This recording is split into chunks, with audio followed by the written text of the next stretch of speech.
just getting started. Things are happening that are amazing, and I would not say it if it weren't fact.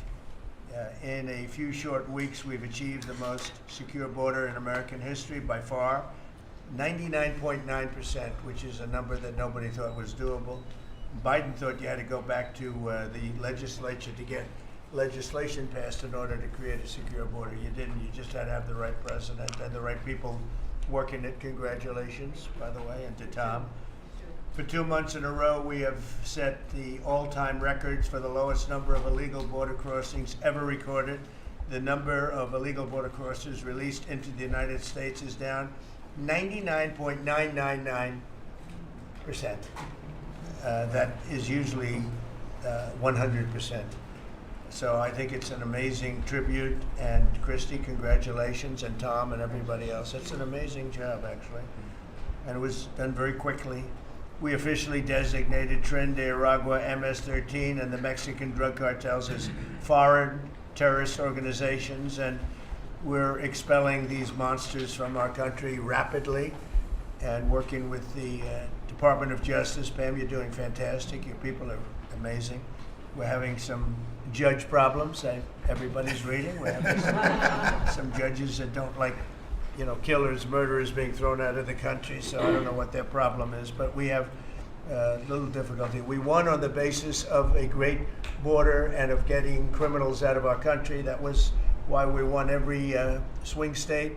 We won by millions of votes. We won everything. Every metric we won by a lot. It was a massive victory, and we won, I think, largely because of this issue. I put this issue as number one issue. And they don't want us to do what we're supposed to do, and I don't think that can be. And I hope the Supreme Court is going to fully understand what's going on. We have to get the criminals out of our country, and that's the basis under which we won the election. Core GDP, and this is, you probably saw some numbers today, and I have to start off by saying that's Biden. That's not Trump, because we came in on January, this is quarterly numbers, and we came in and I was very against everything that Biden was doing in terms of the economy, destroying our country in so many ways. Not only at the border was more obvious, but we took over his mess in so many different ways. Core GDP, removing distortions from imports, inventories, and government spending, was up plus 3% when you add it. We had numbers that, despite what we were handed, we turned them around, and we were getting them really turned around. Gross domestic investment was a whopping 22%. Now, that is a number that people are coming in at numbers. For instance, I just walked in, I heard Samsung is now, because of the tariffs, they're going to build massive facilities in the United States. If we didn't do the tariffs, they wouldn't be doing that. So it takes a little while to get those facilities built, but they're coming in with big numbers. They're all coming in with big numbers. We have more money being spent than at any time in the history of our country. We're up to close to $8 trillion, I think I can say. Yeah. And really, it's going to be a lot higher than that. Those are just the ones that we know about. 8 trillion. I'm not going to say, but I'm not sure if Biden did $1 trillion for 4 years, 1 trillion. But we're at 8 trillion for 2 months, because let's give us a pass on the first month. We were sort of getting a little bit used to things, right? But after 2 months, we have $8 trillion. There's never been a number like that. And that includes chip companies, car companies, every form of manufacturing, high-tech companies. Nobody's ever seen anything like it. So $8 trillion.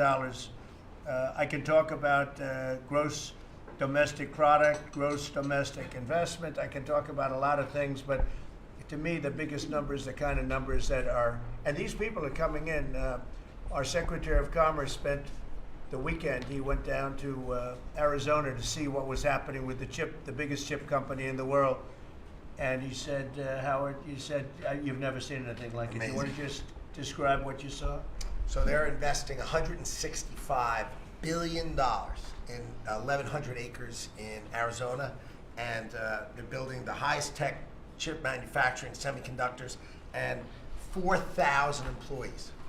American tradecraft, right? Technicians doing every kind of work. The classic foundation of America. is building it. They had 14,000 people. They're expecting 40,000 people to build the rest of their plants and to employ 20,000 people for the rest of the time. And This is you never all s- driven. You never saw a site like that. And this is all driven by your tariff policies. No chance this be happening without you. It's going to be about 40% of the chip market from that one section, and this is the biggest chip maker. They have 99% of the market. They come from Taiwan, and unlike the CHIP Act, which was done by Biden, where they hand everybody billions of dollars, the thing they don't need is money. They got plenty of money. What they need is an incentive to come in, and the tariffs, they're building because of the tariffs. If without the tariffs, and I like to say they're building because of November 5th, the election, and the tariffs, but I'm going to be a little more blunt. They're building because of the tariffs, and November 5th gave them the tariffs. So it's amazing when you look. And these are not companies that go out and say, well, we're going to build, we have to go get our financing. Let's go. Like we would, in New York, everybody would look, you'd get a building site, and then you'd look around for money, you'd look around for financing for 6 months, you'd get your financing. You'd build your building, the market would be good, you'd make money, the market would be bad, it wouldn't be so pretty, you'd have to negotiate, blah, blah, blah. This is different. These people have so much money, they don't know what to do. I asked Howard, did they finance it? No, they do it through cash. And they say that site, and they just started, they just announced it like a month ago, and they've already started. He said, I've never seen a site like it so big. So, you're talking about essentially a $50 billion building. Now, if you build a warehouse for $50 million, that's a big warehouse, Scott. But a $50 billion building, that's a lot. They're building the electric, they've become a utility. And I've given them the right to become. They're going to build their own electric, they're going to build their own electricity, which they need tremendous amounts of electricity. They're going to build it themselves. Anything they have left over, they'll hook that into the grid. But the grid is old and they're unreliable and bad things can happen to grids. I said, if you want, you can hook into the grid, but that's a little bit risky. Or you can build your own electricity and become your own utility. And they, I think in all cases, are deciding to do that. So it's very exciting, and we have a lot of things going. We took over on January 20th. These are quarterly reports. We took over on January 20th. The tariffs haven't kicked in yet.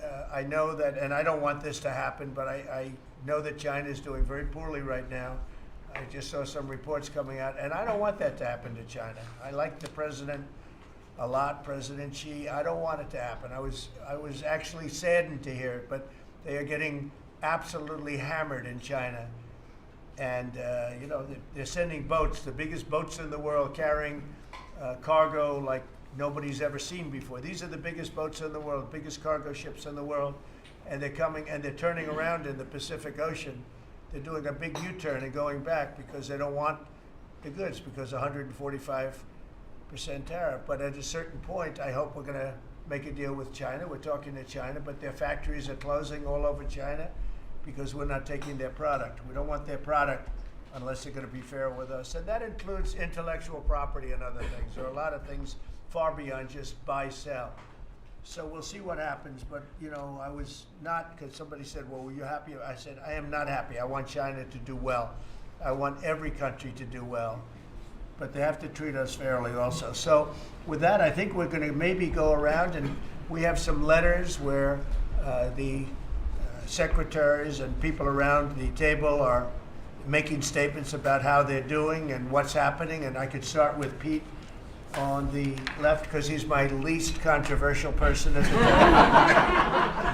No, they don't know how good he is. So we'll go around the table and you can hear it. And these are cabinet meetings where they're very open and transparent. And I can guarantee you Biden didn't do this. He didn't do this. Go ahead, Pete. Well, Mr. President, I think we're controversial because we're over the target. And like so many things, Mr. President, you inherited a demoralized military that couldn't recruit, that was perceived as weak after what happened in Afghanistan and elsewhere because of Joe Biden. And what we have seen since your election and the inauguration has been nothing short of a recruiting renaissance. It's true. Decades, it hasn't been decades since we've seen this kind of recruiting in the Army, the Navy, the Marine Corps, the Air Force. The men and women of America want to join the United States military led by President Donald Trump. And the police, by the way. Absolutely. And fire. I always mention the fire, but the police and fire, likewise are, I mean, they have waiting lists now, and 6 months ago was a disaster. Go ahead. Truly historic. We can barely absorb the volume and retention as well. Men and women in the military who don't want to get out now that they have a real commander-in-chief. We're reinforcing standards. We're going to be fit, not fat, in our formations. We welcome back all the folks that were forced out because of the COVID mandate. We've ripped wokeness out of the military, sir, DEI, trans, and it's Fort Benning and Fort Bragg again at the DOD. We're rebuilding the military, sir. The Golden Dome is well underway. F-47, reassuring allies and deterring enemies. We found nearly $6 billion in DOGE savings that we're going to reinvest, including $50 billion from the Biden administration focused on things like climate that have nothing to do with lethality and warfighting. And we will have, as you said, sir, the first $1 trillion budget that we plan to spend wisely on behalf of our warfighters. From day one, sir, we've helped get 100% operational control of the border, coming alongside DHS and CBP. Right. We've got 11,000 troops on the border who now, because of the new national defense area, sir, can help detain illegals at the border and hand them over to CBP. It used to be if you saw camouflage on the border, they could hold binoculars, and that's it. Now we can detain and assist, and we're going to get 100% operational control of that border. Our NATO allies know they have to step up. The Houthis in the Middle East are feeling the weight of American power, and we're deterring communist China. So because of your leadership, sir, I believe we're making the military great again, and I thank you. Thank you very much. Thank you. Howard? So I have the pleasure of running the Investment Accelerator, which gets to recruit these companies. And you've never seen anything like the companies committed to building in America. Technology companies have committed over $2.5 trillion to build in America based on your tariffs, right? Sovereign countries, all backing, the whole Middle East and all these countries backing their sovereign wealth funds. They all want to invest in America, and they're coming in, again, over $3 trillion committed. So just those two topics, you're at $5.5 trillion, and then you've got the whole pharma industry knows it's got to come home because America pays for all the drugs of the world. So the pharmaceuticals have to come home, right? Autos coming home, industrials coming home. So, we've got to train, and your great Secretary of Labor together and Secretary of Education together, we're going to train the workforce to build America. It's unbelievable. We've got so much, as I travel around, the attention on the Trump Gold Card. I mean, it makes me very popular. Last night, I was out to dinner, and someone came up and said, can I buy 10? And how do I buy 10? And I'm like, that's pretty good. It's $50 million for dinner. So, I was paying for my dinner. The External Revenue Service, right? You've got the tariffs and the hundreds and hundreds of billions of dollars coming in to build the External Revenue Service. That our objective, of course, is to replace the Internal Revenue Service and let those outside countries trading with us, let them pay their fair share to America. And then, of course, you got rid of de minimis. And what happened is these foreign countries were sending in little packages for free and knocking out our mom and pop businesses across America. You put an end to it, and you're going to rebuild the mom and pop and the small business of America. You're their president, and I'm proud to support you. It's very important. De minimis. It's a big deal. It's a big scam going on against our country, against really small businesses, and we put an end to it. Mr. President, so CAFE standards, we have the fuel economy standards on vehicles that are going to go to 50 miles per gallon. We are going to rewrite those standards, bring it down to something that's far more reasonable. Elon's fine with that, I hope. But it's going to drive down. It's going to drive down the price of a car in America, making cars more affordable for families. Also, Biden had the social cost of credit when we build infrastructure, roads, and bridges, adding 3 to 5% on infrastructure costs. We've gotten rid of the social cost of carbon, driving down the cost to build roads and bridges across the country. We have what is called follow the law. So we have so many states and municipalities that don't follow the law. So whether it's DEI, discriminating against Americans, whether they give illegals driver's license, or their sanctuary cities or states, if you don't follow the law, if you're giving license to illegals, if you're having DEI policies, we're not going to fund your projects. So you got to certify in your state or in your city to get road and bridge money or rail money that you're actually following the law, which includes the executive orders from you, Mr. President. We're cutting back funding. We send research money, Mr. President, to universities to do research on more equitable and sustainable transportation systems. Projects that'll use data and public opinion to inform policy and infrastructure and technology benefiting diverse communities, including women and gender nonconforming people. Just stupid wastes of money. We're pulling that money back from universities. We should do good research if we're doing research in universities. And then one last thing, air traffic control. We don't have enough air traffic controllers. We're about 3,000 short. We're working on an agreement with the union, so when controllers become retirement eligible, we're going to cut a deal to try to get them to stay longer, to stay in the tower. And then we have a plan to put more butts in seats in Oklahoma City so we can get more students through the academy and into towers as well. It's going to take us a while to do that, to train them up, but we're in the process before our 4 years are done. Well before that, we're going to be at full capacity. Sean, you want to tell them about, I think we have to bring it up. We have very obsolete equipment for air traffic controllers. The equipment, the towers have horrible equipment. It's been renovated for years.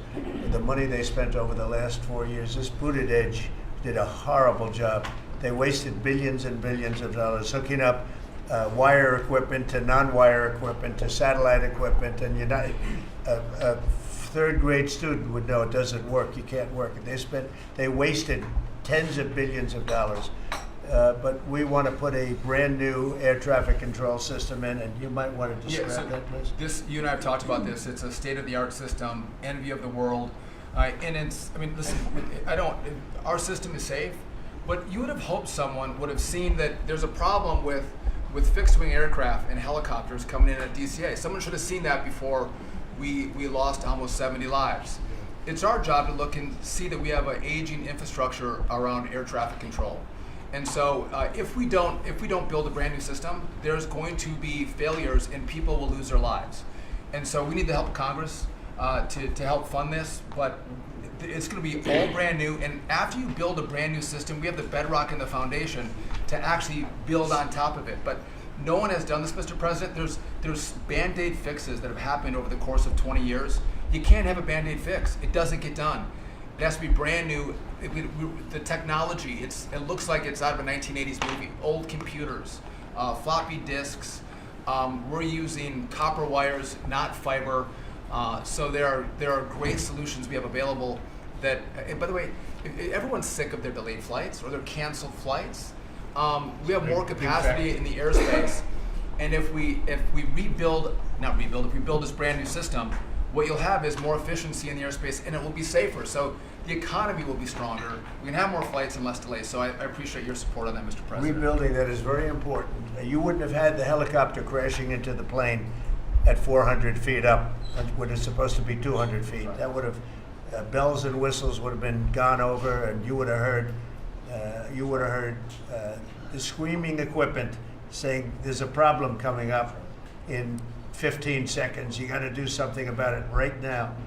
And it would have also sent the word right into the helicopter, because I guess you'll be doing the full report on that. But it was pretty obvious what happened. Right. And there was supposed to be at 200 feet. There were 400 feet, and a terrible thing. And that wouldn't have happened if we had the right equipment. If we had the right equipment, you would have heard bells and whistles going off, and it would have alerted them long before that would have happened. 2 minutes before, it would have had a lot of time. So we have to do this. We have no choice, and we're going to do it. We're going to be very proud of it. They did old equipment in new equipment, and you can't hook in old equipment to new equipment because it's different. Some is satellite and some is ground. The satellite doesn't work. This man would know that better than anybody, but you can't hook up a satellite system to a ground wired system. And if you do, you're wasting a lot of money. They spent billions. This is Buttigieg.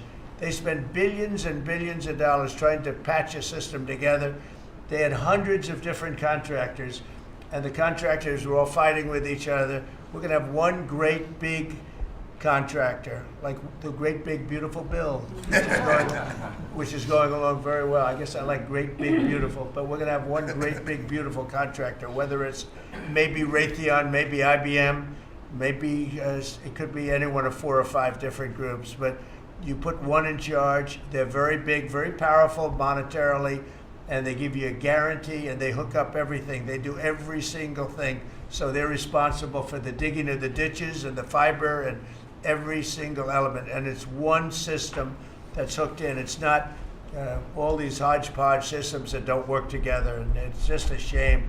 I mean, it's basic construction, but it's complex stuff. And there are a few companies that do it unbelievably well, and we're going to have that. So good job, Sean. I know that's your big project. And Mr. President, no one has done it because it is complex. It's hard to do because as you're building a brand new system, you have planes taking off and landing, and so because it's complex, no one has done it, and you've given the directive and the support to make this happen. So thank you. Ours is going to be an all-new system. It's going to all hook up. It's going to be the same tower is going to have the same equipment, and all towers all over the country, all over the world actually, mostly, are going to be hooked in together. And when there's a problem, when planes are too close, you will hear a sound that's very ear-shattering, and I've heard it, and it's amazing. I mean, honestly, it's amazing. It's real genius stuff, and we didn't do that. What we did was just waste money. You could have just thrown it right out the window. What they did in this last 4 years was disgraceful. Whether it was the border or this, you can name 100 different things. The worst administration ever. Okay. Thank you, Mr. President. Thank you. Mr. President. Secretary, thank you. Yeah, Mr. President, thank you. And I think one of the things that I want people to understand about the VA is we're part of the national security interests you have, and you've laid the groundwork for that. It's leadership and making sure that with the Secretary of Defense and myself, we take care of veterans on 2 ends. One when they come in and one when they serve and they've earned the benefits that we have.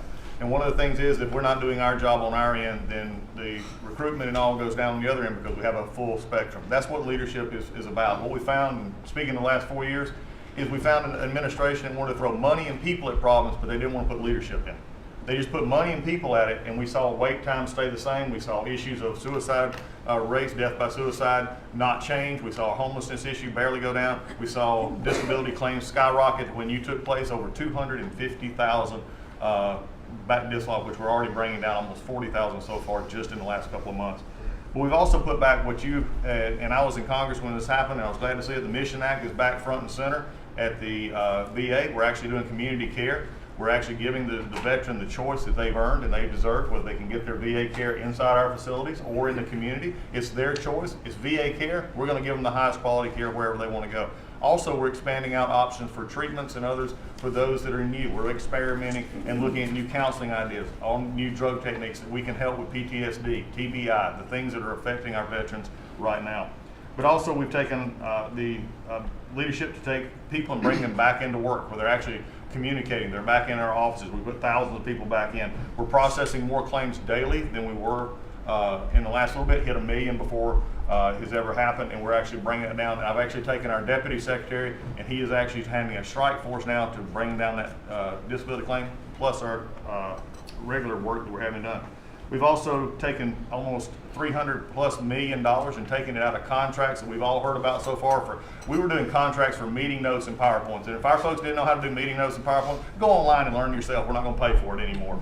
And we took $360 million and put it back into community care and also our health records management system that we have. We've opened 6 new facilities just in the last little bit for so all the media who wants to talk about how we're hurting healthcare. We just opened 6 new facilities. By the way, thank you. You're welcome. As we go from that, we continue.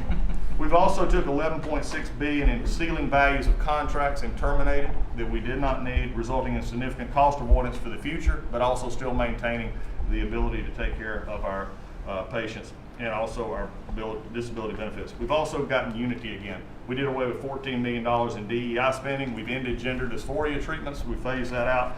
All directed, the savings from that go to paralyzed veterans and amputees.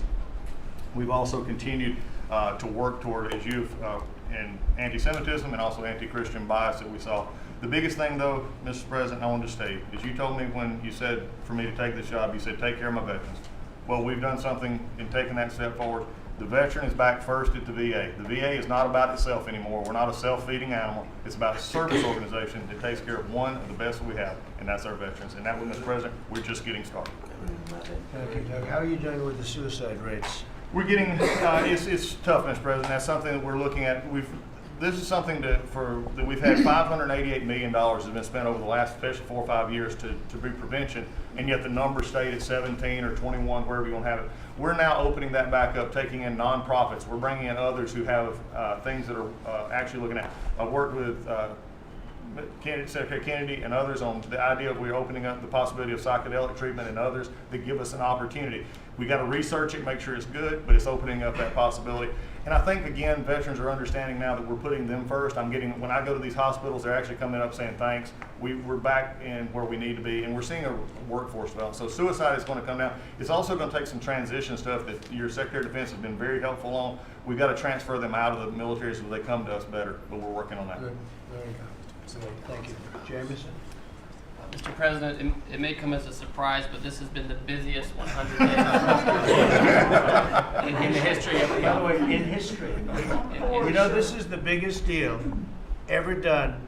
If you sold IBM, ExxonMobil, and 5 other companies together, it's peanuts compared to what we're doing. This is the biggest deal ever done financially in the history of the world. And I think we're doing great. You're going to see some big, big results. Go ahead.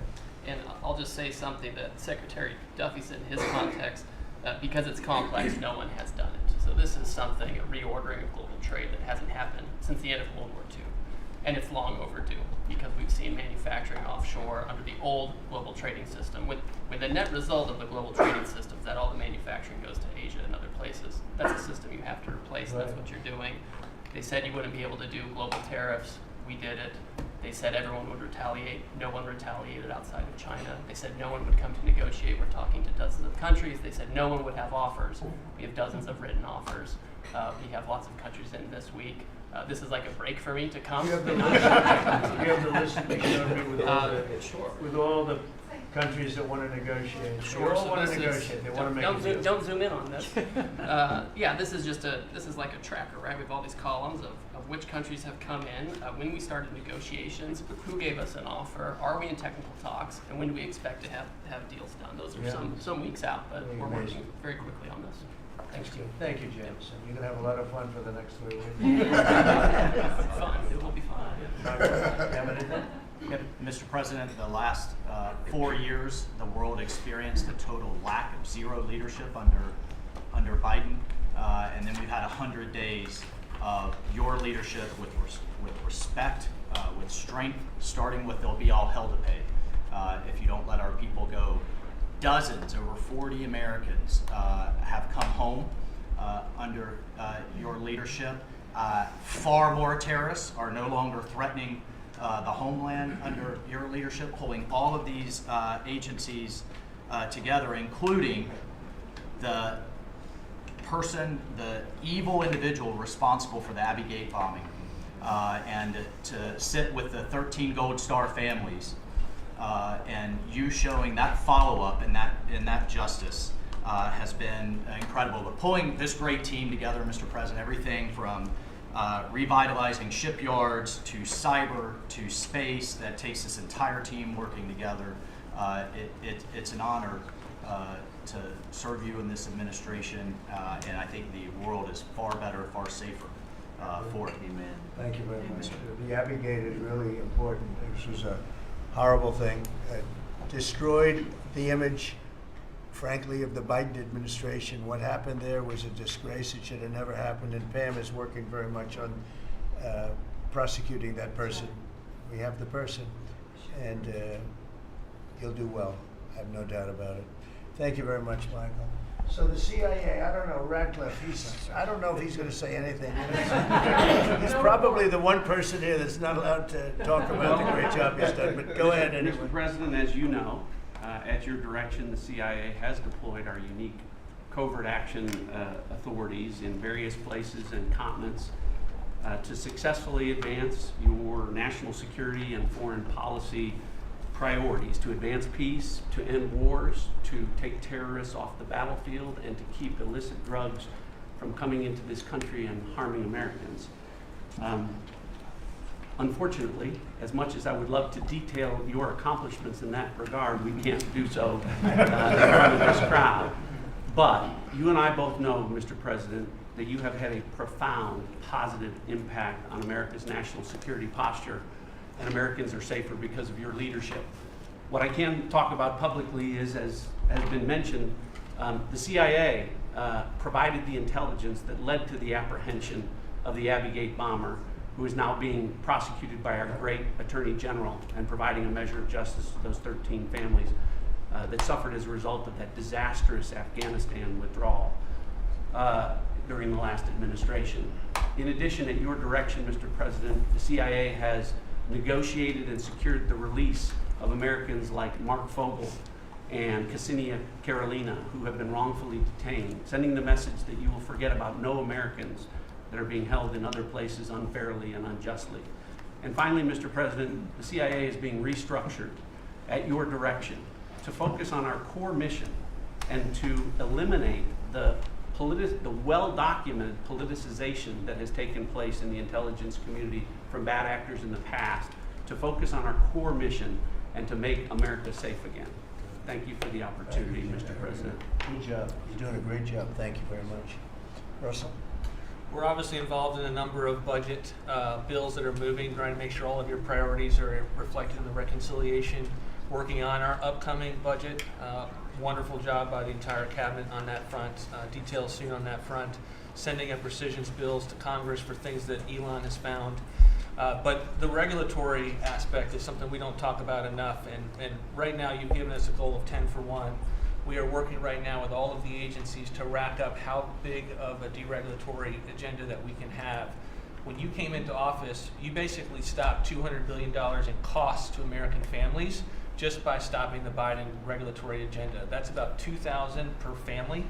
We think when we're going to hit these 10 for 1 goals that we could be in the neighborhood of about $900 billion in savings to American families that would be substantially bigger than that $2,000 number. And the point that I would make, in addition to just savings cheaper to the American people, there's an aspect of wisdom when you're enforcing these rules that comes into play.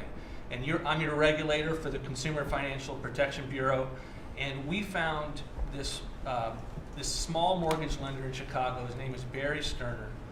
He had a firm called Townstone.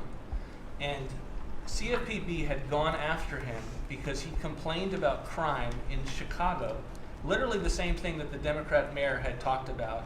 And they came after him for 7 years on a redlining disparate impact claim and ruined his life. We overturned that. We apologized on your behalf to that individual, and we basically, without having to go through notice and comment, we ended the policy that set that in motion. And so that's happening across these agencies with how they are using their enforcement discretion, and it will only continue based on the stone wall of backing that you've given us to make these hard calls. I don't think they're actually that hard, but no one's done it to this point, and we were able to go forward and do that because of the backing that you've given us. So maybe the biggest thing we're working on, maybe bigger than tariffs in a certain sense, is we call it the One Big Beautiful Bill. And that's wielding its way right now through the Senate. And John Thune has been actually amazing. And the Speaker has been so great, Congress. Mike Johnson has been really two guys that they get along great, and it's just been a beautiful, unified attack, really, because we have to attack because the Democrats are trying to stop it at every turn. It would mean a 58% tax hike if they were successful, and lots of other bad things beyond the tax hike. But with us, it'll be the biggest tax cut in American history. How are we doing with the bill? We're doing great. We're day in, day out, hour by hour negotiations to make sure your stuff is in there, and to make sure we have the border resources, the defense resources, and to save the American people some tax money and make sure all those tax cuts that you ran on are in there that help get people back into the workforce. And I think we're making a ton of progress. I think we're doing well. Like I said, the biggest tax cut in the history of our country. And it would be the biggest tax increase if the Democrats are successful. They're the only people I've ever seen running for office where they want to increase taxes, but this would be a 58, maybe a 60% tax increase, unsustainable for the American people. Thank you very much. Great job. Susie, the most powerful woman in the world, they say. I agree with that. I agree. I'll be brief so you can hear from these amazing people. Congratulations to everyone on 100 days. That's been it's unparalleled in my memory and best I can tell ever. But it hasn't been busy for busy's sake. The president's promises made to the American people have been kept time and time and time again. You all have been out there spreading the word with community groups in states and media. It hasn't gone unnoticed, and let's work hard for the next 100 and have equally as much success then. Thank you. And you've done a great job, Susie. Yeah. I think everybody agrees, right? Yeah.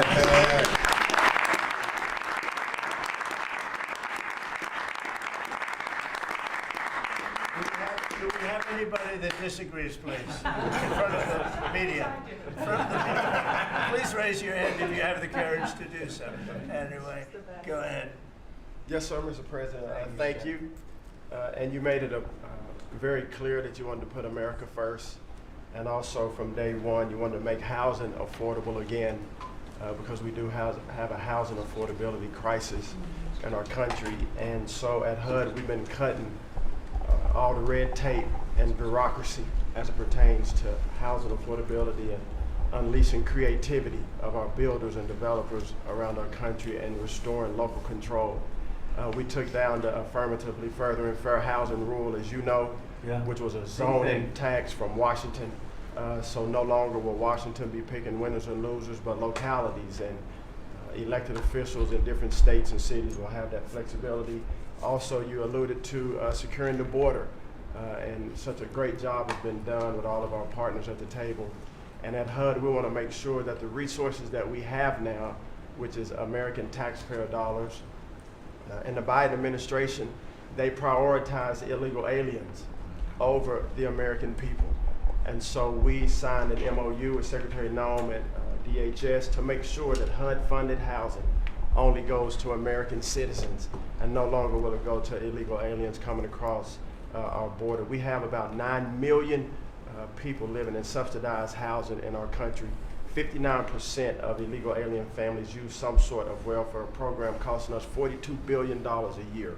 And so we have prioritized American and American people only to live in HUD-funded housing. And also to make housing affordable, we also signed a partnership with Secretary Burgum at DOI to use underutilized federal lands, as you campaigned on and promised, to identify those lands to build affordable housing in our country so that people can realize the American dream.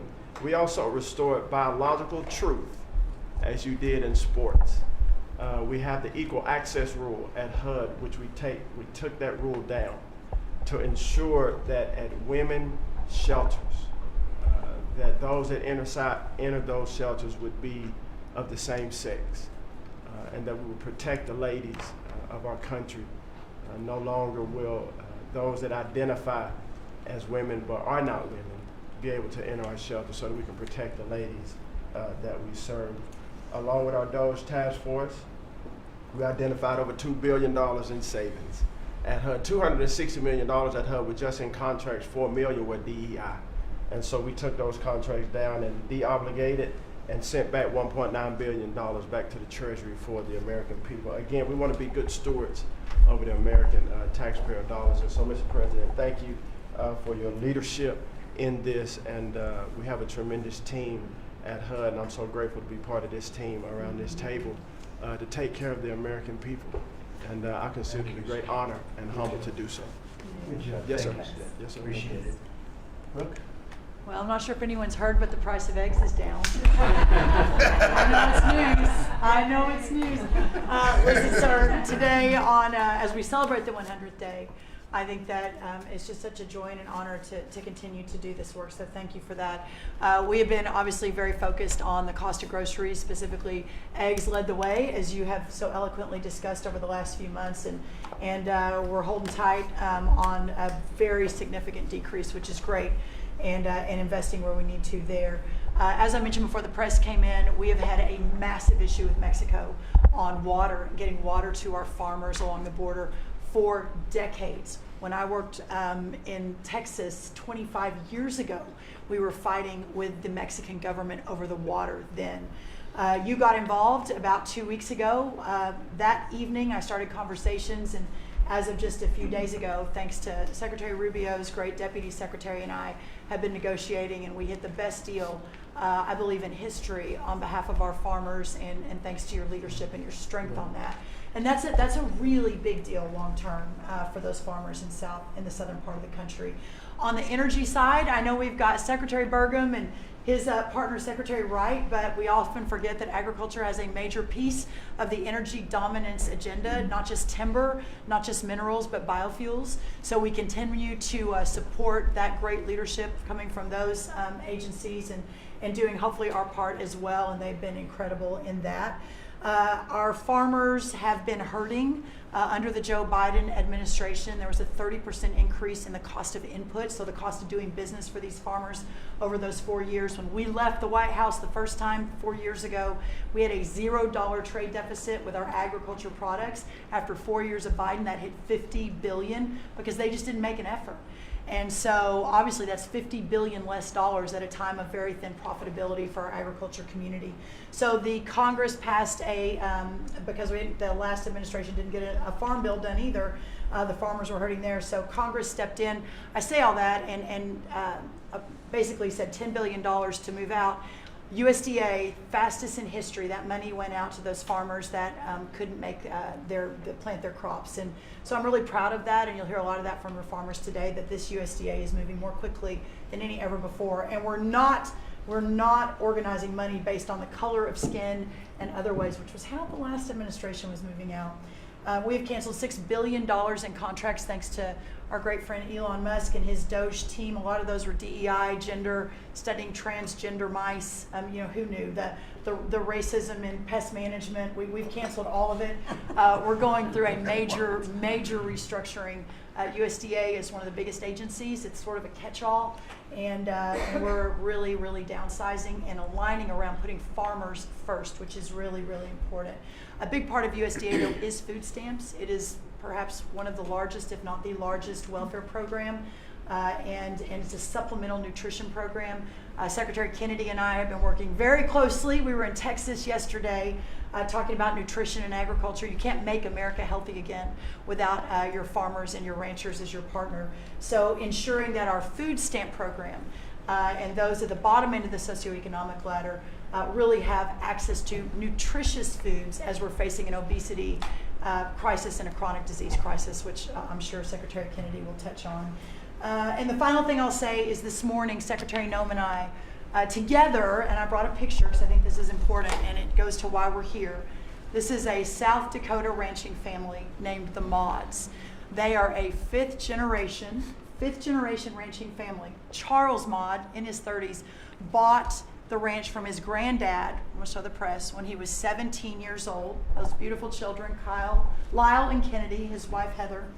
Under the Biden administration, they had, of their several hundred-acre operation, they used about 20 acres and had a fence that had been there since 1910 when their family took over the ranching operation. There had never been really any problem that had been brought to their attention. Perhaps there was a minor dispute over, again, 20 acres. This family was indicted, prosecuted, threatened with jail time, told to find guardians for their children over a fence line dispute that the Biden DOJ pushed forward. So this morning, on the steps of the U.S. Department of Agriculture with Secretary Noem, who was their governor, as the governor of South Dakota, which is where these great people are from, all criminal charges were dropped, and really appreciate the Department of Justice. It was a really big day as we sent the signal that the over-criminalization and using government, and you know this better than anyone because you were in the crosshairs for so long, that those days are over and the regulation through prosecution is no more.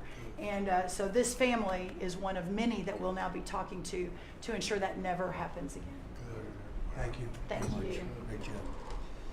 Please, Scott. Sir, it's been a momentous 100 days with you at the helm, and I view this 100 days as setting the table for peace deals, trade deals, tax deals. So the next 100 days will be harvesting. You've created negotiating leverage and leadership that are going to yield remarkable results. Energy costs have plummeted. Mortgage rates are down, food costs are moving lower, and American families are finding their financial footing again. I had a group in today.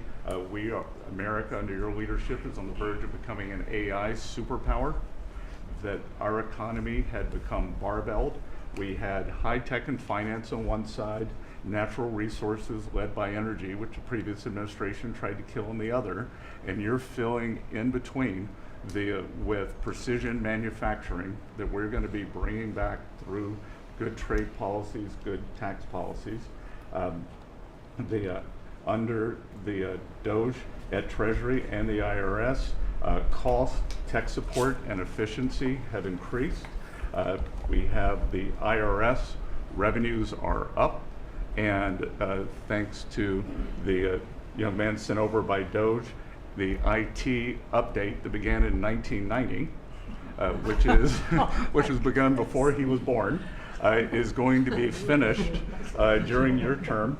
So trade, you couldn't make it up, trade, taxes, and deregulation, the one big beautiful bill under your leadership. Speaker Johnson and Leader Thune have done a great job, but they have you as a closer on many of their members.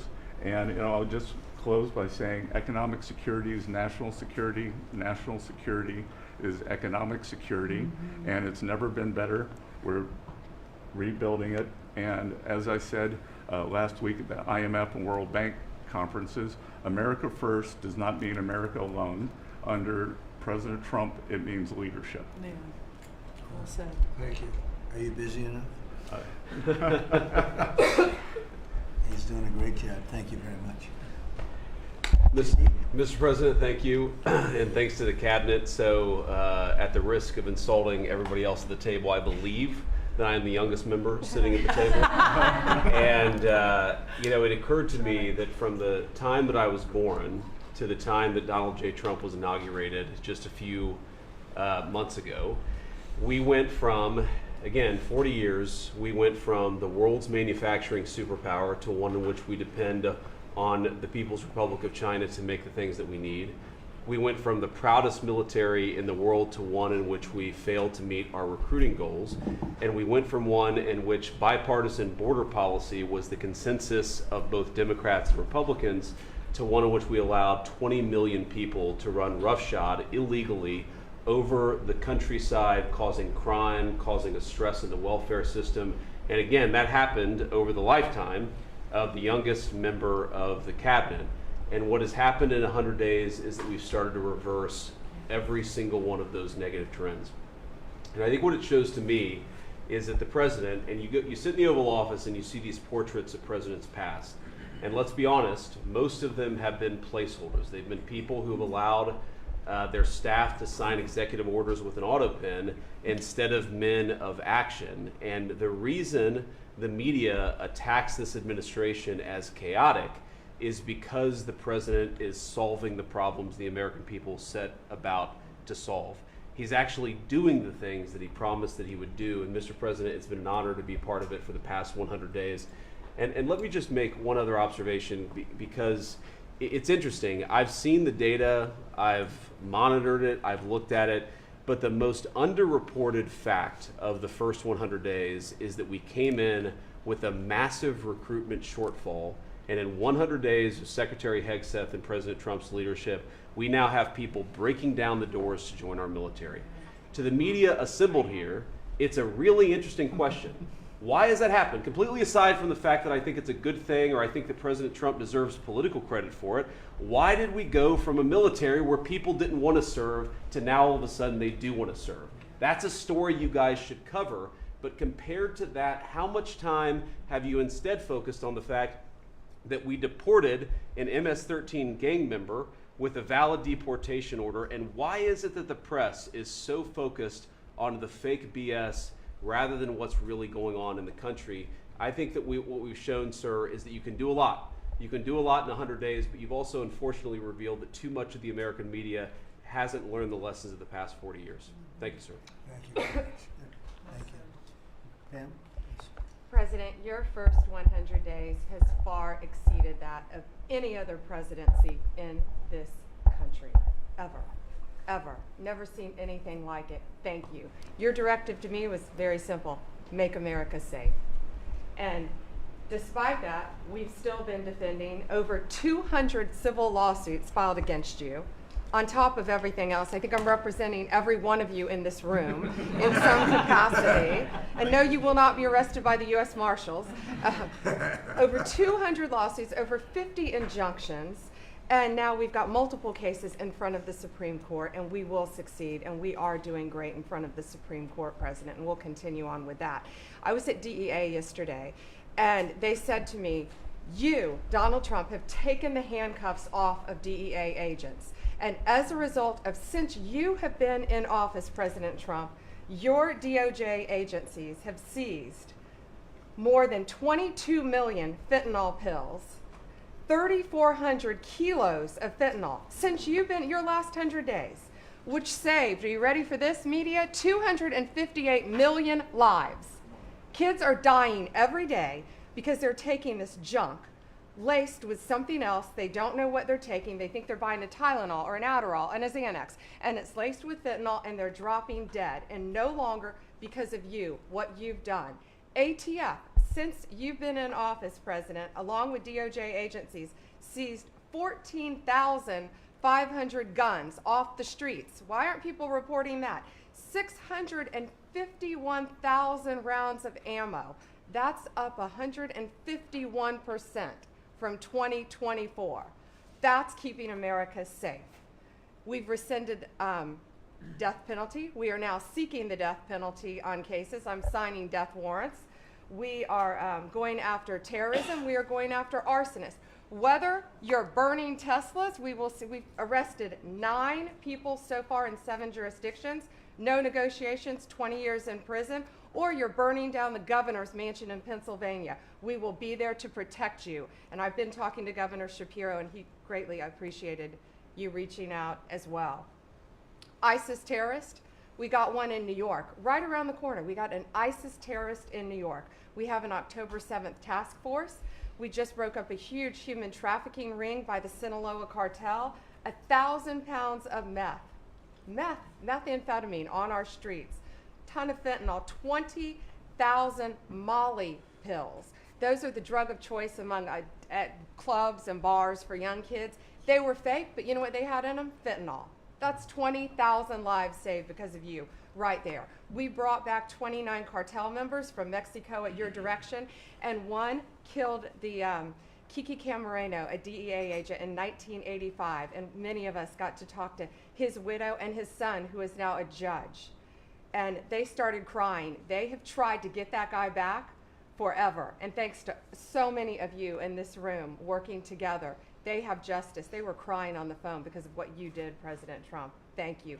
We're going after anti-Semitism. We're unleashing everything you told us. No more DEI, no more weaponization. We have rescinded, as I said, 200 policies. And I could go on all day long, but we are doing everything in our power to keep America safe at your direction. Thank you, Bill. Thank you, job. President. You're really doing a great job. Thank you very much. Okay, let's go. Nice to see you, Mr. President.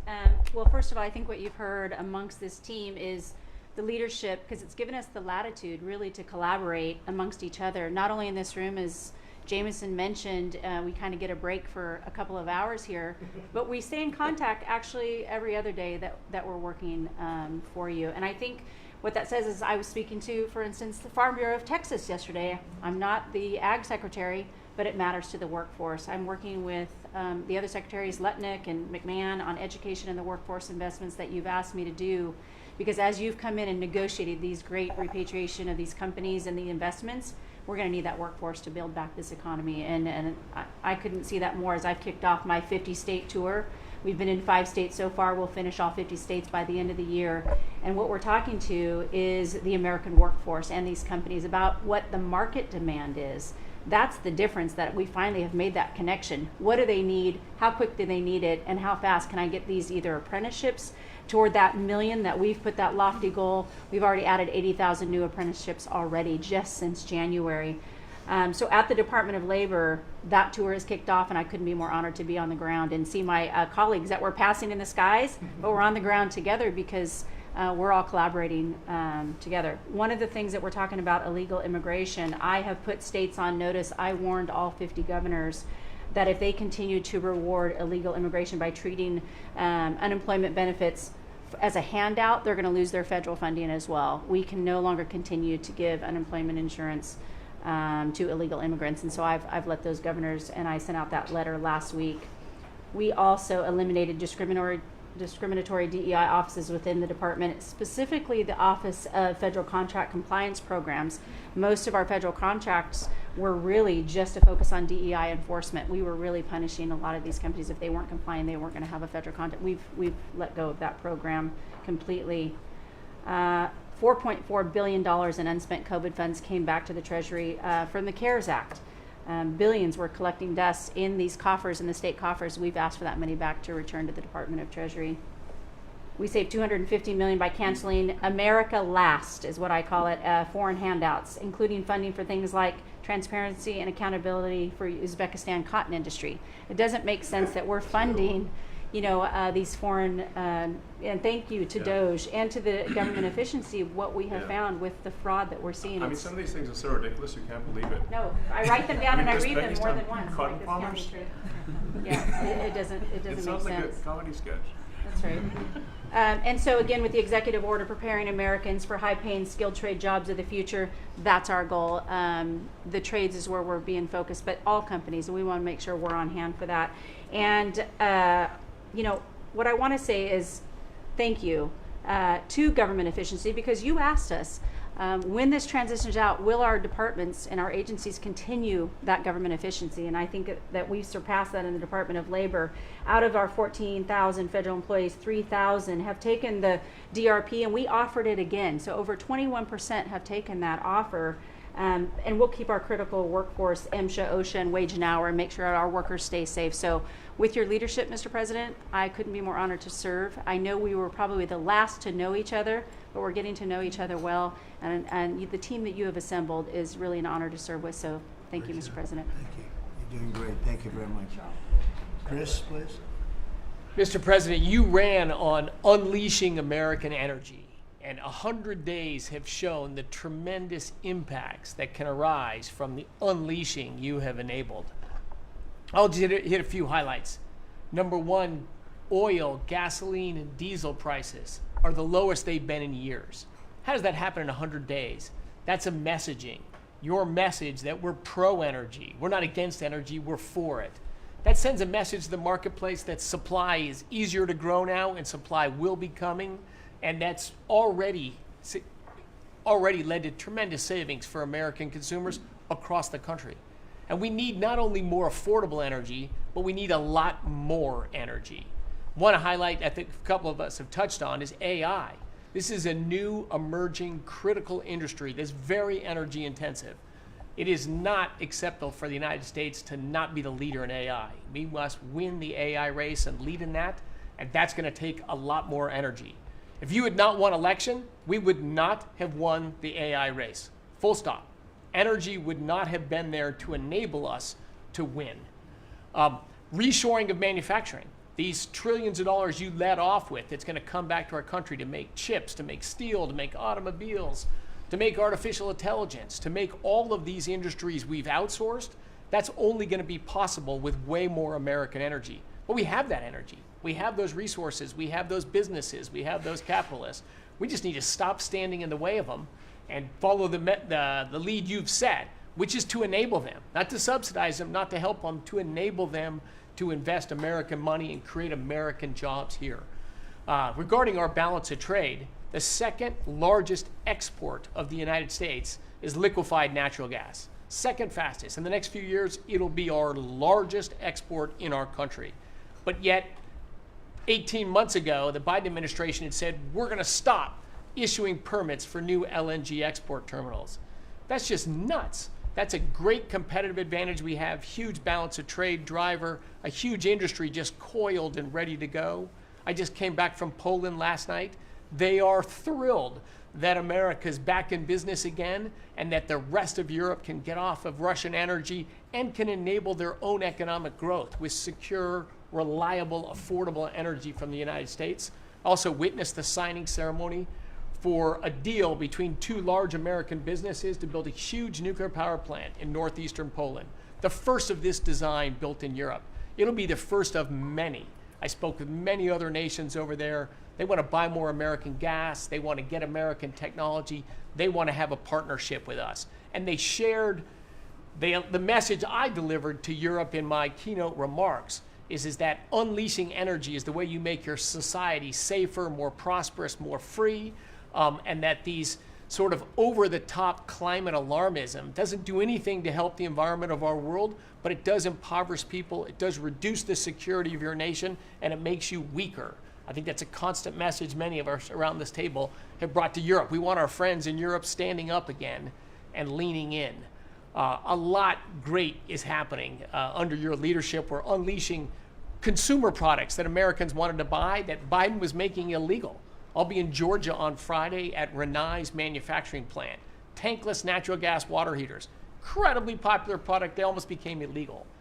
The return of common sense is incredibly welcome across this country, across the world. And back to Elon, that extra thing, we're going to deliver all of this with less people, less money, less burden on the U.S. taxpayers. Not smaller departments and smaller services, better, more thoughtful services done more efficiently and smarter. The way you'd have to run a business. We've got to get our fiscal house in order, and you and the people around this table are making it happen. Thank you, Mr. President. I'm honored to be here. Good job. Thank you very much. Please. Yes, Mr. President, you are 100% correct. The border is 99.99% safe, under control.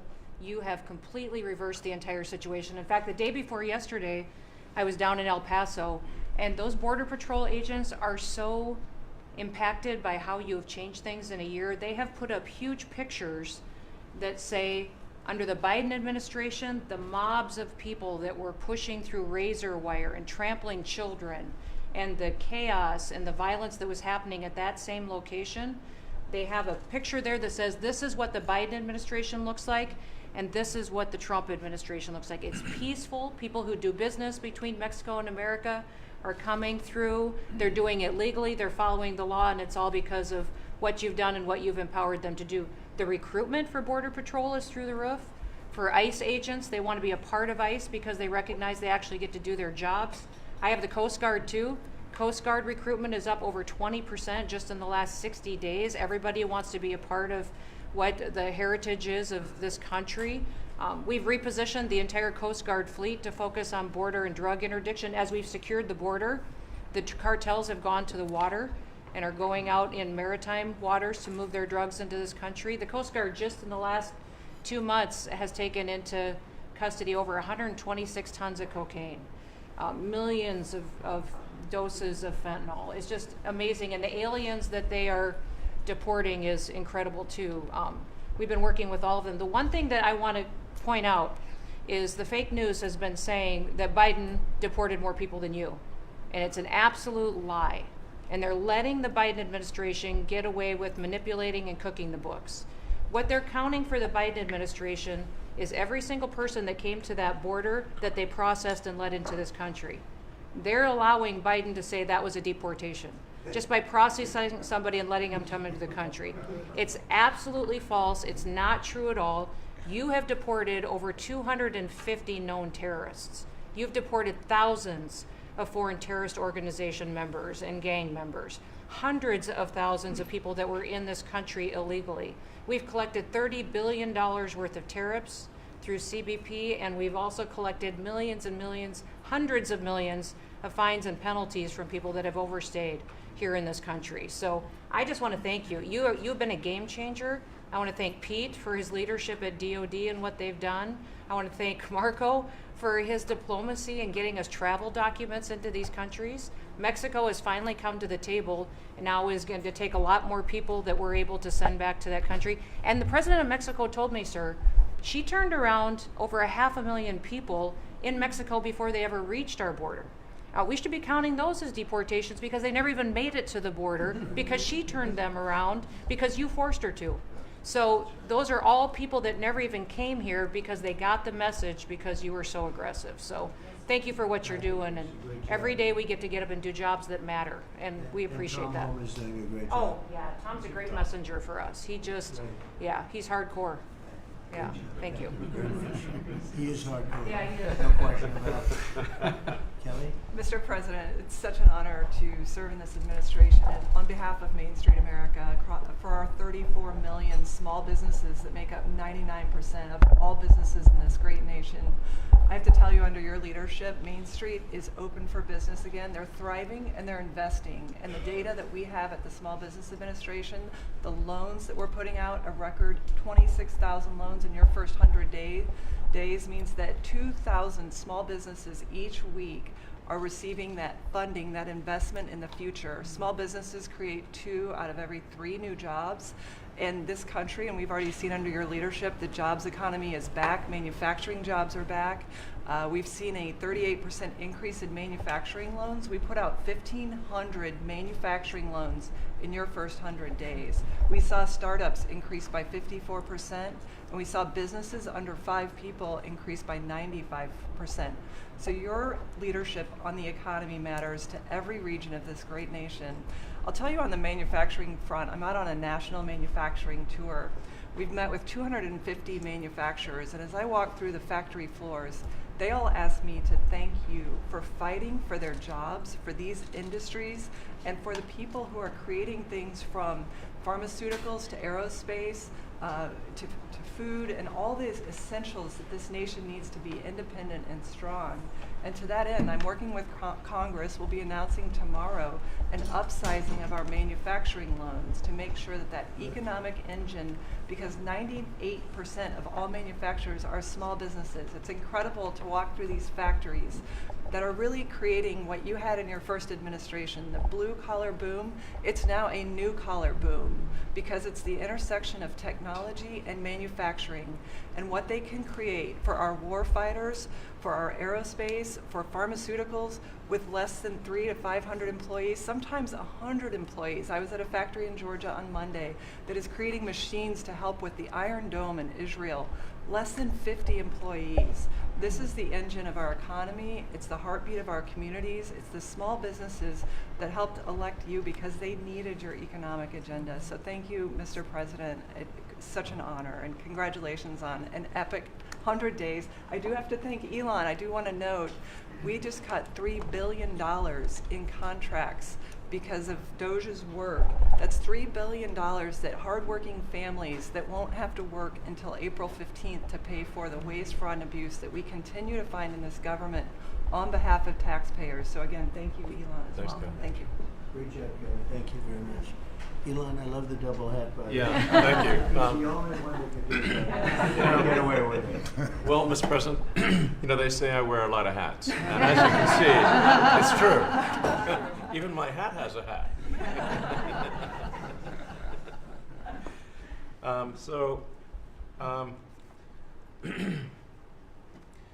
You know, the American people voted for secure borders, safe cities, and sensible spending. And that's what they've gotten. A tremendous amount has been accomplished in the first 100 days. As everyone has said, it's more than has been accomplished in any administration before, ever, period. This portends very well for what will happen for the rest of the administration. I think this could be the greatest administration since the founding of the country. Well, we all want to thank you for your help, too. You know, you really have sacrificed a lot. been treated very unfairly. Well, they do like to wear my cars, which is not great. You know, could be better.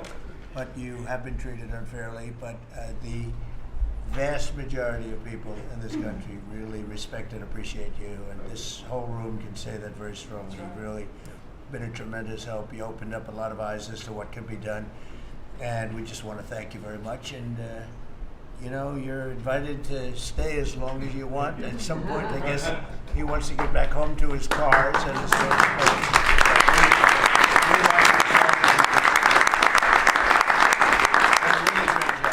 You've done an incredible job. $150 billion. Think of this. Yeah. 160 now. 160. They said, oh, it could have been more. And a lot of stuff is being worked on. That number could be doubled and even tripled. A lot of things are being worked on that we don't count yet because it's not quite there. But you've done a fantastic job, and we appreciate it very much, Elon. You know Thank that. you. And it's also an honor to work with your incredible cabinet. I just like to say thank you, everyone, for it's great to work with you. Thank you very much. Thank you. Mr. President, congratulations on this truly historic first 100 days of your administration, really only made possible by your focused leadership on delivering the mandate the American people gave you. You've empowered all of us to deliver that mandate, and I'm grateful to have the privilege of leading the intelligence community towards ending the weaponization, politicization of the intelligence community that's gone on for far too long. And building out what is truly a lean and agile and effective intelligence community that is helping you deliver that promise to the American people of safety, security, and freedom. So, Mr. President, I'd like to highlight just 3 of the areas where we are helping to support your leadership and your work in making America safe again and bringing about these changes. First of all, because of your designation of cartels as foreign terrorist organizations, I took immediate action with our National Counterterrorism Center to prioritize their focus on those terrorists and gang members who are trying to enter our country through legal or illegal means, and to seek out those who already are here in our country because of the Biden administration's 4 years of open borders. We've been working very closely with your great Attorney General's team at the DEA to get these known cartels into our systems, to be able to stop them at the border, and turning over names to Department of Homeland Security and the FBI to be able to find those who are already here in our country. Just the other day, we found 700 alien terrorists who have ties to MS-13, Tren de Aragua, and the Sinaloa cartel. Just yesterday, our NCTC identified almost 600 individuals with ties to other terrorists who came through our borders illegally, claimed asylum, and under the Biden administration were paroled here within our borders. Secondly, Mr. President, like too many organizations in the federal government, the ODNI has become very bloated with too much waste and abuse going on within the organization. We've done a few immediate steps. We are doing more. The ODNI is 25% smaller and more lean today than it was when I walked in the door and when you took office. Secondly, we have just this morning actually shut down a human capital office. As soon as you issued the executive order to stop all DEI activities, we did that, shut down the DEI office. But we discovered this human capital office that was essentially a slush fund for DEI initiatives, hidden under the guise of human capital, that closed down this morning, saving taxpayers $150 million. We'll soon be announcing an additional $2.6 billion in savings with other programs and contracts that do nothing to ensure our national security interests. And lastly, we're working every day to hold the deep state accountable, to end the politicization, weaponization of the intelligence community. This past week, I sent 3 criminal referrals for illegal and unauthorized leaks to the media of classified intelligence for prosecution. We have 11 more that are under investigation. We've revoked, at your direction, 67 security clearances, and we continue the work of declassifying documents, as we have already around JFK assassination. We have more coming for the assassination of Bobby's father, Senator Kennedy, and MLK assassination. And we continue our extensive investigations around exposing the very serious issues we have related to election integrity, illegal abuses of FISA, Crossfire Hurricane, and others. Mr. President, under your leadership, we are working every day to bring about that transparency and accountability that the American people deserve. So thank you for the opportunity. Great job. Thank you very much. Lee? Mr. President, at the Biden EPA, the Green New Deal was raging. At the Biden EPA, we saw billions of tax dollars burning. At the Biden EPA, we saw industries suffocating. But at the Trump EPA, the Green New Deal is dead. At the Trump EPA, we know that we can both protect the environment and grow the economy. I have 13 pages of accomplishments from our first 100 days in here, and in it, part of it is 100 environmental accomplishments at the Trump EPA. You don't have to take my word for it. We released it to the media this morning. Every single day that President Trump is in this office, there will be a major environmental accomplishment every single day of the Trump administration. At the Trump EPA, we're also launching what is the largest deregulatory action in the history of the country. We're going to be giving our director of the OMB a whole lot of work because we inherited a big mess from the Biden EPA. And working with Elon and Doge, I've canceled now $22 billion worth of grants. Now today is a special day for many reasons. The biggest reason why we're here is that this is the 100th day of the most consequential, historic first 100 days in the history of this country. Today, while we're here, the House of Representatives is voting on Congressional Review Act bills, considering the EPA waivers that were given to California's tailpipe emissions, where California set their own standards. But there should be one national standard, and right now, Congress, on the House side, is going to be voting on that today. On a personal note, while this is a bit outside of the EPA jurisdiction, today is my last day serving in the United States Army. And I first signed up towards the end of the 90s. And I've had a chance to see a lot of national security teams over the course of the last 27 years. There has never been a national security team ever assembled that had the backs of our warriors like this national security team right now. And we have never had a president so deeply committed towards ending foreign wars instead of starting new ones. There's a reason, Mr. Vice President, why everyone is racing to join our Department of Defense. We have a Secretary of Defense who, with all due respect to our great president, would probably rather be swimming with Navy SEALs right now, be running somewhere in the Middle East with our service members. And from our Secretary of Defense to our Secretary of State, our Vice President, and more. I just want to say thank you as a veteran of our military for assembling what is the greatest national security team that I have ever seen in my 27 years associated with the United States Army. Has Pete signed off on his retirement leave?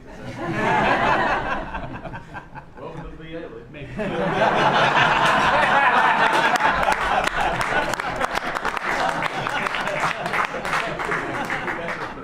Thank you for your service, Lee. Yeah, thank you. You're doing a fantastic job. We appreciate it very much. So, well, Mr. President, I don't think I have ever worked so hard to try to fire myself. But we're certainly making great strides in that. We've reduced the folks over at the Department of Education by about 50% now through our RIF program, and so we've closed a lot of the district offices, consolidated, so there are a lot fewer people working a lot more efficiently in the Department of Education. The commissioners of education in every state, and I was at a meeting with them not too long ago for not only our states but our territories. They are thrilled with the opportunity now to be able to have more control over the education in their states, to get rid of a lot of the red tape and regulation that's kept them from doing what they're doing. So we're seeing, I think, great improvements. We'll see test scores, I believe. It'll take a bit for them to be able to go up, but I think now that they're going to have the opportunity to put in their own programs, we'll see that grow. At the same time, we've been focused on higher education for our universities. We've returned proper enforcement of Title IX protections to to schools. We have stopped funding to Columbia, for instance, and some other schools for not only Title IX but Title VI infractions. And those are moving along. I think we've brought people to the table. They know that you're serious. You meant what you said. They're going to make changes. They're making their campuses safer again. Anti-Semitism was just out of control in many of our universities. And so some tried to, in fact, Harvard is sued and they're saying that it's, First Amendment infraction. No, this is civil rights, safety on our campuses for our young students, who are there. And with Pam's help and the task force that we formed with HHS, with GSA, with other agencies, we're going to make sure that our campuses are safe. And so there's a lot of good work going on. I think one of the biggest things, you'll be very happy to hear this, Mr. Vogt, that we are putting back into place collecting on our student loans that have been delinquent since March of 2020. Been no effort to recollect on those loans. So as of May 5th, the letter goes out that the loan recollection is beginning again. So for those people who have borrowed money and have not been paying, and that's just not to be punitive. There are many ways that they can go online to understand how they can get back into the right payment structure, because when they're in default, they can't buy a house, they can't buy a car because their credit scores are down. So it's helpful to them as well as to get this money back into the country. I mean, with $60 billion of increased student loan debt since 2020. And in total, we've got almost $1.7 trillion in student debt. So we're gonna start getting it back. And Scott and his team have been incredibly helpful. We appreciate that so very, very much. And so a lot's going on at the department. And what I would really like, as I'm firing myself, I'd like for you to be known as the education president, because of the best in practice systems that we want to put in every state to incorporate AI, so that we are training these new entrepreneurs and business leaders in our country. We can't do it with the infrastructure we have in place today. So we have to be working on that at the same time. So we're going to be doing that. So thank you for your charge to elevate education so that we are providing for every student access to excellent education. Thank you, sir. Thank you very much, Linda. And what's going on with Harvard and some of these colleges that are taking vast amounts of money, who also have vast amounts? They've got $52 billion and really scamming the public and hiring people like de Blasio and Lori Lightfoot, who are certainly two of the worst mayors in the history of our country, paying them a fortune of salary and having them teach our children how to manage cities and how to manage government. What's the word as of this morning on, let's say, Harvard?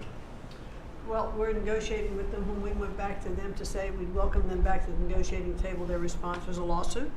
So Pam and her team are helping work with that, and I am, enjoying the fact not only am I firing myself, but I'm now being sued fairly regularly by different departments of education. But we're staying tough with them. The other thing that we're looking at also are the 117 violations of these big universities like Harvard and others, who are not reporting, as they're required to do by law, foreign money that comes in and how much that is and where it comes from. And so that is And students. Yeah, and it's very serious. Where are these people coming from? Yeah, Yes, exactly. sir, we pulled back their grants because Harvard isn't responding to us criminal activity by their students. And until they give us that list, they're not getting any more grants from Homeland Good. Security. I think you should pull it back. We did. The students they have, the professors they have, the attitude they have is not American, and I think you should. A grant is a grant. We don't have to give grants. Exactly right. So we'll pull back the grant. All right. Very good. Thank you very much. Thank you. Bobby? Mr. President, thank you for your extraordinary leadership over the past 100 days. We are already making America healthy again. We announced last week the ban on the 9 petroleum-based synthetic dyes, food dyes. Within 2 years, within 2 months, we're going to ban the worst 2 of them. I am working with Secretary Rollins on dietary guidelines. The dietary guidelines that the President Biden's administration gave us are 453 pages. They're basically unreadable. And they are the product of the same kind of politicized science that drove Fruit Loops to the top of the food pyramid. And we're going to do real science, gold standard science. We're going to develop we have till December to do it. We are working very, very fast together. We're going to get it done by the end of the summer in time to drive change, major dramatic changes in the school food, the school lunch programs over the next school year. I'm working also with Secretary Rollins on the SNAP program and to get sodas and candy off of the food stamp program. 10% of food stamps go to SNAP.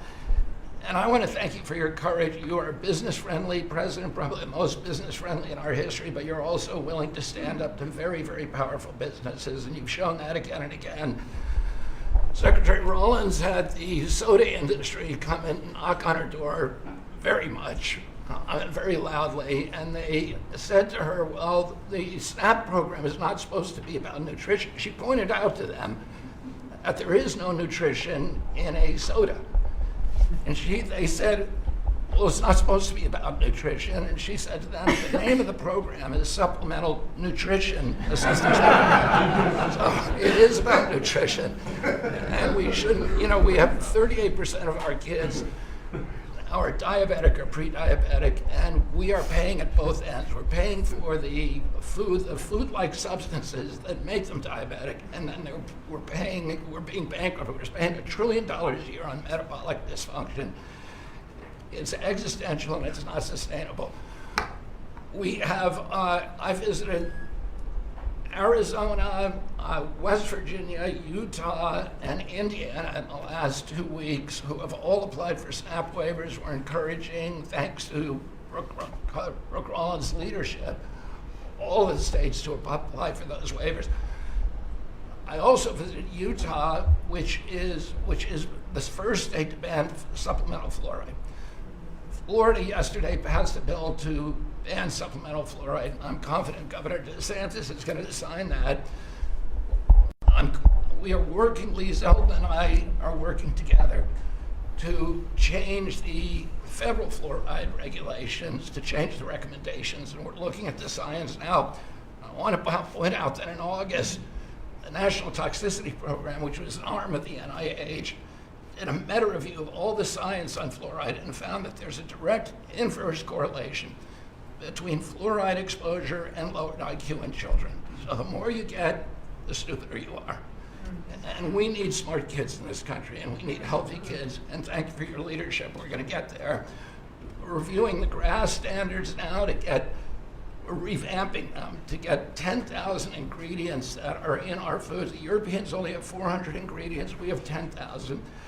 There are chemicals we know nothing about, and we are going to stop that process, and then we're going to go back and look at these chemicals and make the companies either get rid of them or to label them.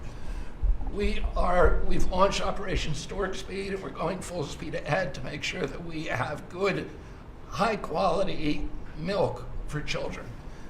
We have launched the autism study at your direction.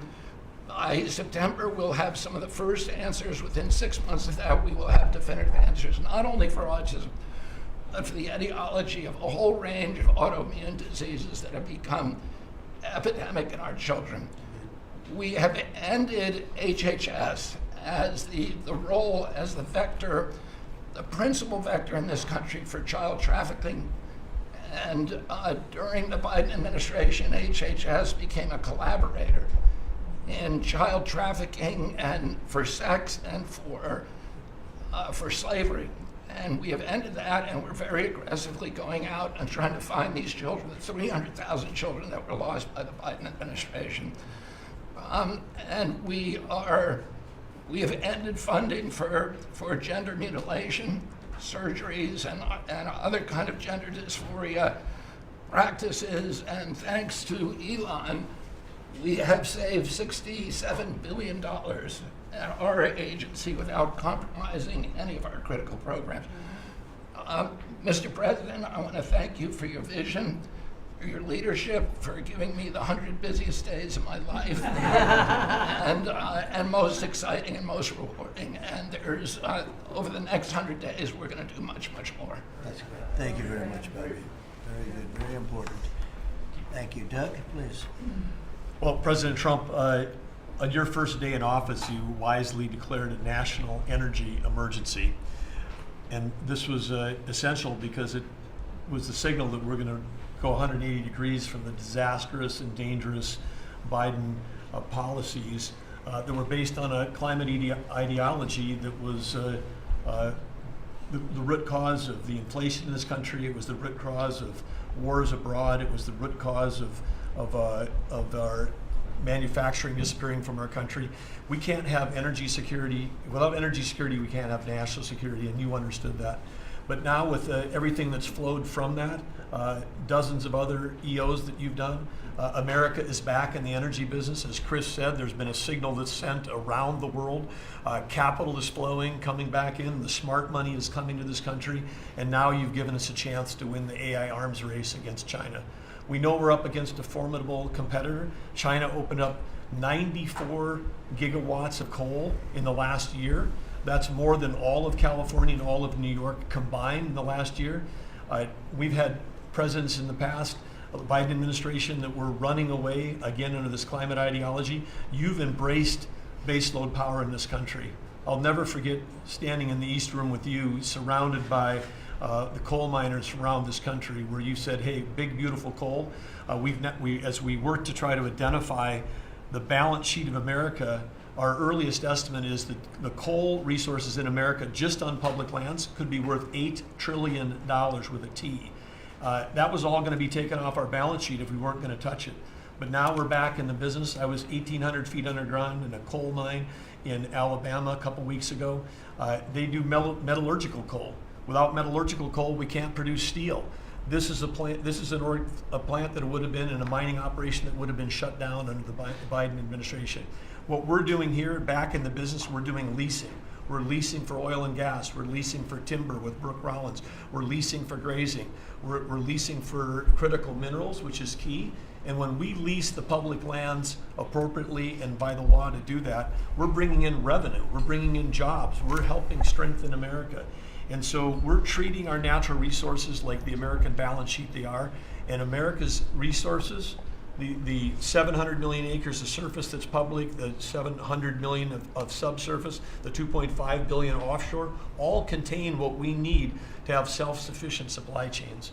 And so in this, we're focused deeply on critical minerals.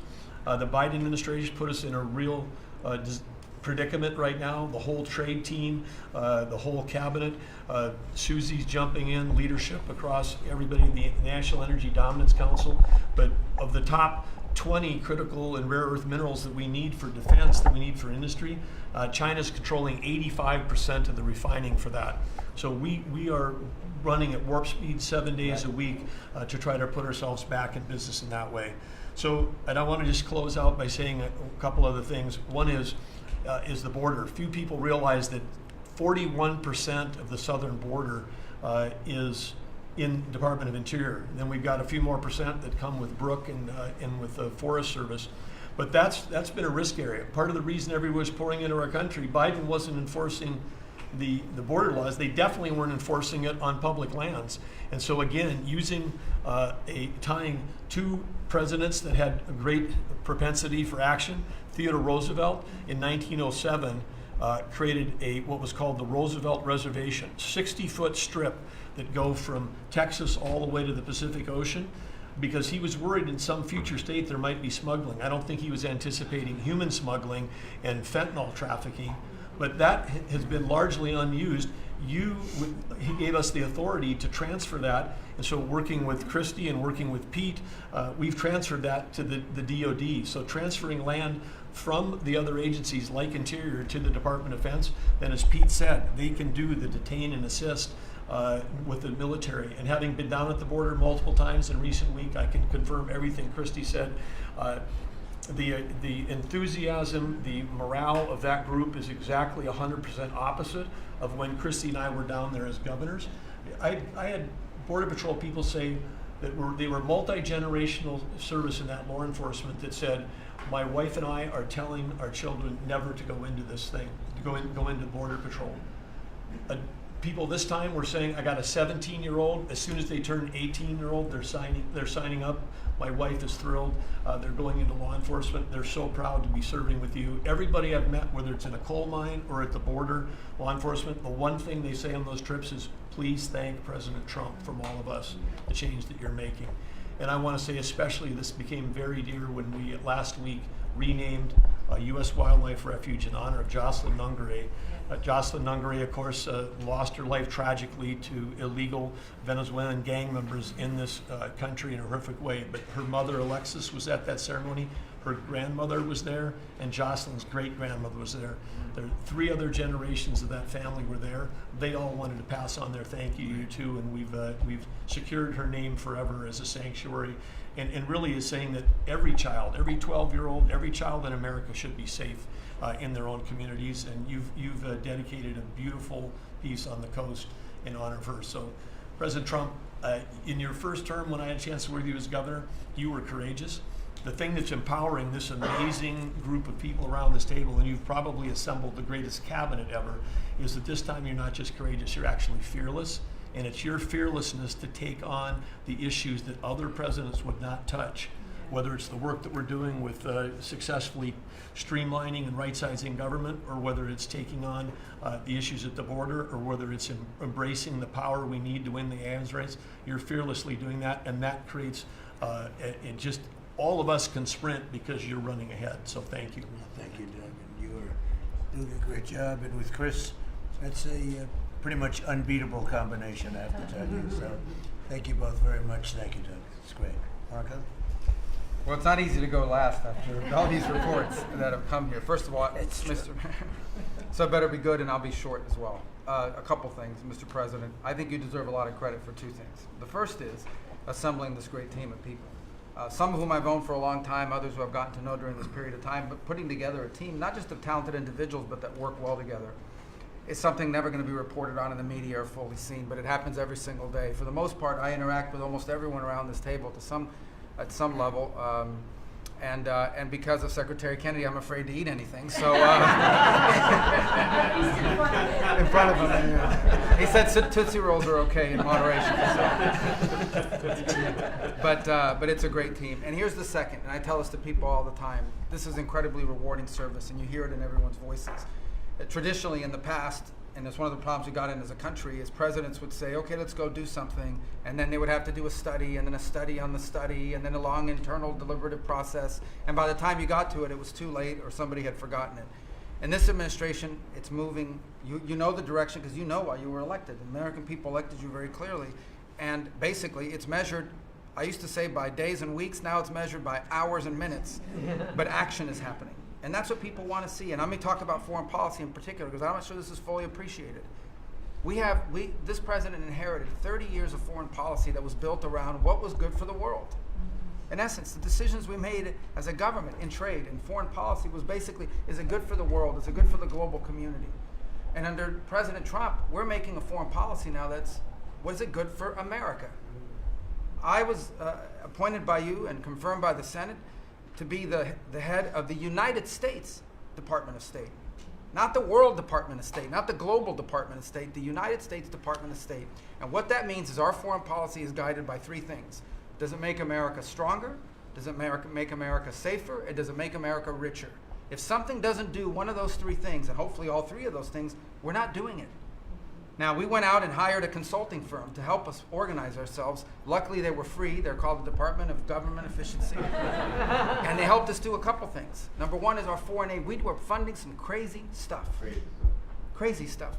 You tell me, how does a puppet show in some country around the world make us stronger, safer, and more prosperous? So we got rid of puppet shows and a bunch of other things. I'm sure there were very good puppet shows. And I'm sure that a bunch of charities in the world can go pay for it, but the American taxpayer should not. We've also, by the way, Mr. President, under your direction, reorganized the Department of State. We had offices within offices within offices that didn't even know they existed themselves, not to mention the rest of them. And so we've begun to reorganize that as a way to be able to empower our embassies and our ambassadors and our regional bureaus to do what many of them signed up to do. We have a great team of ambassadors you've appointed. They're coming online every single day. Very talented people that are involved. Something else we got out of the business of, well, it wasn't widely reported, or maybe it was. We had an office in the Department of State whose job it was to censor Americans. And by the way, I'm not going to say who it is. I'll leave it up to them. There's at least one person at this table today who had a dossier in that building of social media posts to identify them as purveyors of disinformation. We have these dossiers. We are going to be turning those over to these individuals.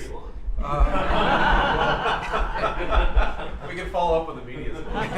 Well, we are going to turn over these dossiers to the individuals, and they'll decide whether they want to disclose it or not. But just think about the Department of State of the United States had set up an office to monitor the social media posts and commentary of American citizens to identify them as vectors of disinformation, when we know that the best way to combat disinformation is freedom of speech and transparency. And so that's what we're going to be in the business of doing. We're not going to have an office that does that. Beyond that, Mr. President, and this I'll move quickly because this has been a team effort, we have gone to countries all over the world and said, hey, you want good relations with the United States, you need to take back your people that are here illegally. And we've had historic cooperation. Beyond that, and I say this unapologetically, we are actively searching for other countries to take people from third countries. So we are actively, not just El Salvador, we are working with other countries to say, we want to send you some of the most despicable human beings to your countries. Will you do that as a favor to us? And the further away from America, the better, so they can't come back across the border. I'm not apologetic about it. We are doing that. The president was elected to keep America safe and to get rid of a bunch of perverts and pedophiles and child rapists out of our country. Here's something else we've done. We stopped giving student visas to people who are coming here to burn down our universities and take over libraries and harass people. Why are we giving student visas to people who are coming here to create disruption? And we've taken away the student visas of people that have come here to do that. It's simple. If you're coming to America to start riots, we're going to take away your student visa. And by the way, every country in the world that I travel, 14 countries in 14 weeks, you know what they all say to me? Yes, that's what we would do too. So the only people who seem to disagree with us are a handful of federal judges and a bunch of crazy people who get paid to write and report. So anyway, we're getting rid of that. Now here's some good news. We're going to have the World Cup, the FIFA World Cup, the FIFA Club Cup, and then we're going to have the Olympics. So we have to have a Consular Affairs Bureau. We have very good, talented people there, but we are going to infuse technology, again, working with our consultants, to be able to, millions of people are coming into this country for this. But we've done it to improve customer service. For some of us who served in Congress recognize that about a year and a half ago, we had a meltdown under Biden. You couldn't get a passport. You have people calling, I have a cruise on Friday, my passport expires. In the month of March, we processed 2.78 million Americans, their passports. That is the historic, it's the largest single month processing of passports ever, and we think it's a good way to build the momentum to be able to do the visas. Two last points I want to make. We have a great team that you've built. I want to especially acknowledge Steve Woodcock. This is a person that doesn't have to be doing what he's doing. He has a very good life in Miami, my hometown as well. He has worked incredibly hard, has done it without any agenda, and we need to acknowledge him. I want to acknowledge Mr. Boulos as well, who did something really great last week. They told us this war between the Democratic Republic of Congo and Rwanda is intractable. It can never happen. It will never happen. I sent Mr. Boulos, your envoy. A week later, I look on my schedule, the signing of a declaration of peace between the Democratic Republic of Congo and Rwanda. We signed it at the State Department last week. We hope it will lead now to a lasting, permanent peace that we hope to invite them back to Washington to sign. So two great, and we have a lot of good people working on our teams as well, but these are two great people. Mike Waltz alluded to this earlier, and this is the last point. In the first 100 days of the 47th presidency, 47 wrongfully detained Americans have been returned to the United States, thanks to your leadership and the diplomacy that was exercised to make that happen. 47 for the 47th president in the first 100 days, and that's all credit to you, Mr. President. Thank you for the honor to be able to serve alongside you, for you, and alongside all these excellent people. No, thank you very much, Marco. Really great job.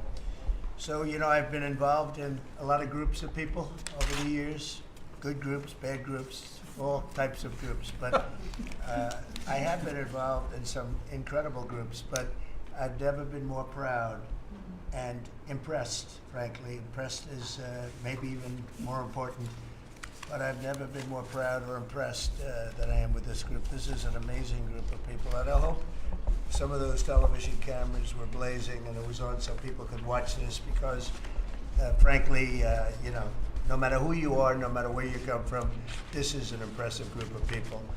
I sat around being somewhat competitive. I said, well, let's see, who did the best job, who did the worst job? And I determined that everybody is like the same, and there was no worst job. Everybody was outstanding. Everybody did a job. You couldn't pick a winner. The only thing you can say is nobody did a bad job or even a fair job. You're outstanding. And so I want to just congratulate you all. This is really something. And, we have a job to do. We've done a lot of work in this 100 days. We've established things that are going to start taking place in the next 100 days. I want to see what it's going to be like. I think we're going to have to do this in 100 days, Susie, and we're going to see some very big results from the things that we've done. But I just want to thank everybody. This is really very impressive, and I hope the people at home got to see some of it. Nobody's ever done public cabinet meetings. They were quiet for a reason, because they weren't impressive. And especially in the last administration, they were not impressive.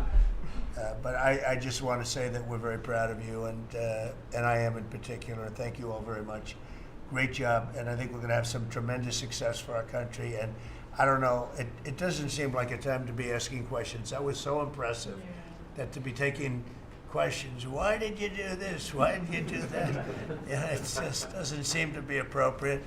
I guess we probably have to take a couple because that was the purpose. But if you'd like to ask some, I think they should be very respectful questions at this point. This was an amazing meeting. And so if you'd like to ask a couple, if you'd like to pinpoint them to some of the secretaries, et cetera, would be fine. Yes. Secretary Rubio, can I ask you a question? You brought up El Salvador in your remarks. Have you been in touch with El Salvador about returning Abrego Garcia as a formal request from this administration to me? Well, I would never tell you that. And you know who else I'll never tell? A judge. Because the conduct of our foreign policy belongs to the President of the United States and the executive branch, not some judge. So we will conduct foreign policy appropriately if we need to. But I'll never discuss it.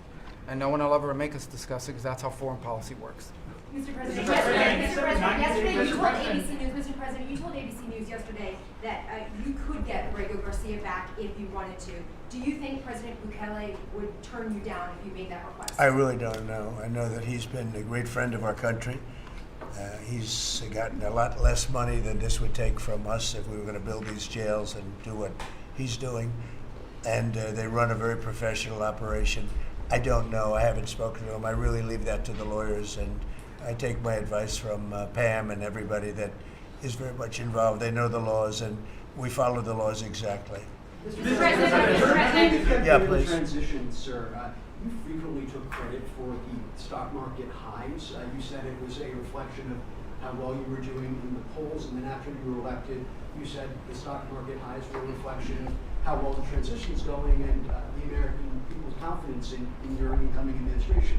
Now, the stock market's not doing so well, and you're saying that's the Biden stock market, yet you are the president. Can you explain that? Yeah, I'm not taking credit or discredit for the stock market. I'm just saying that we inherited a mess, both at the borders.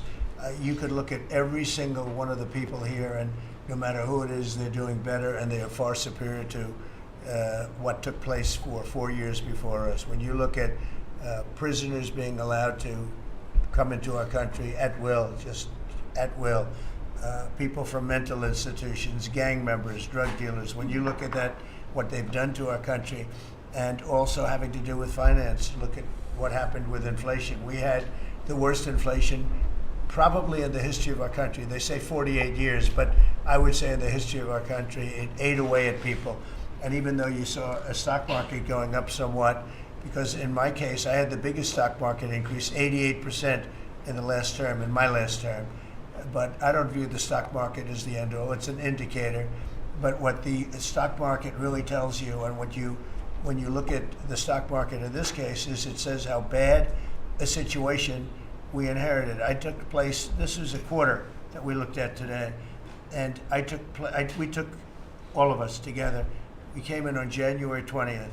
So this is Biden, And you could even say the next quarter is sort of Biden, because it doesn't just happen on a daily or an hourly basis.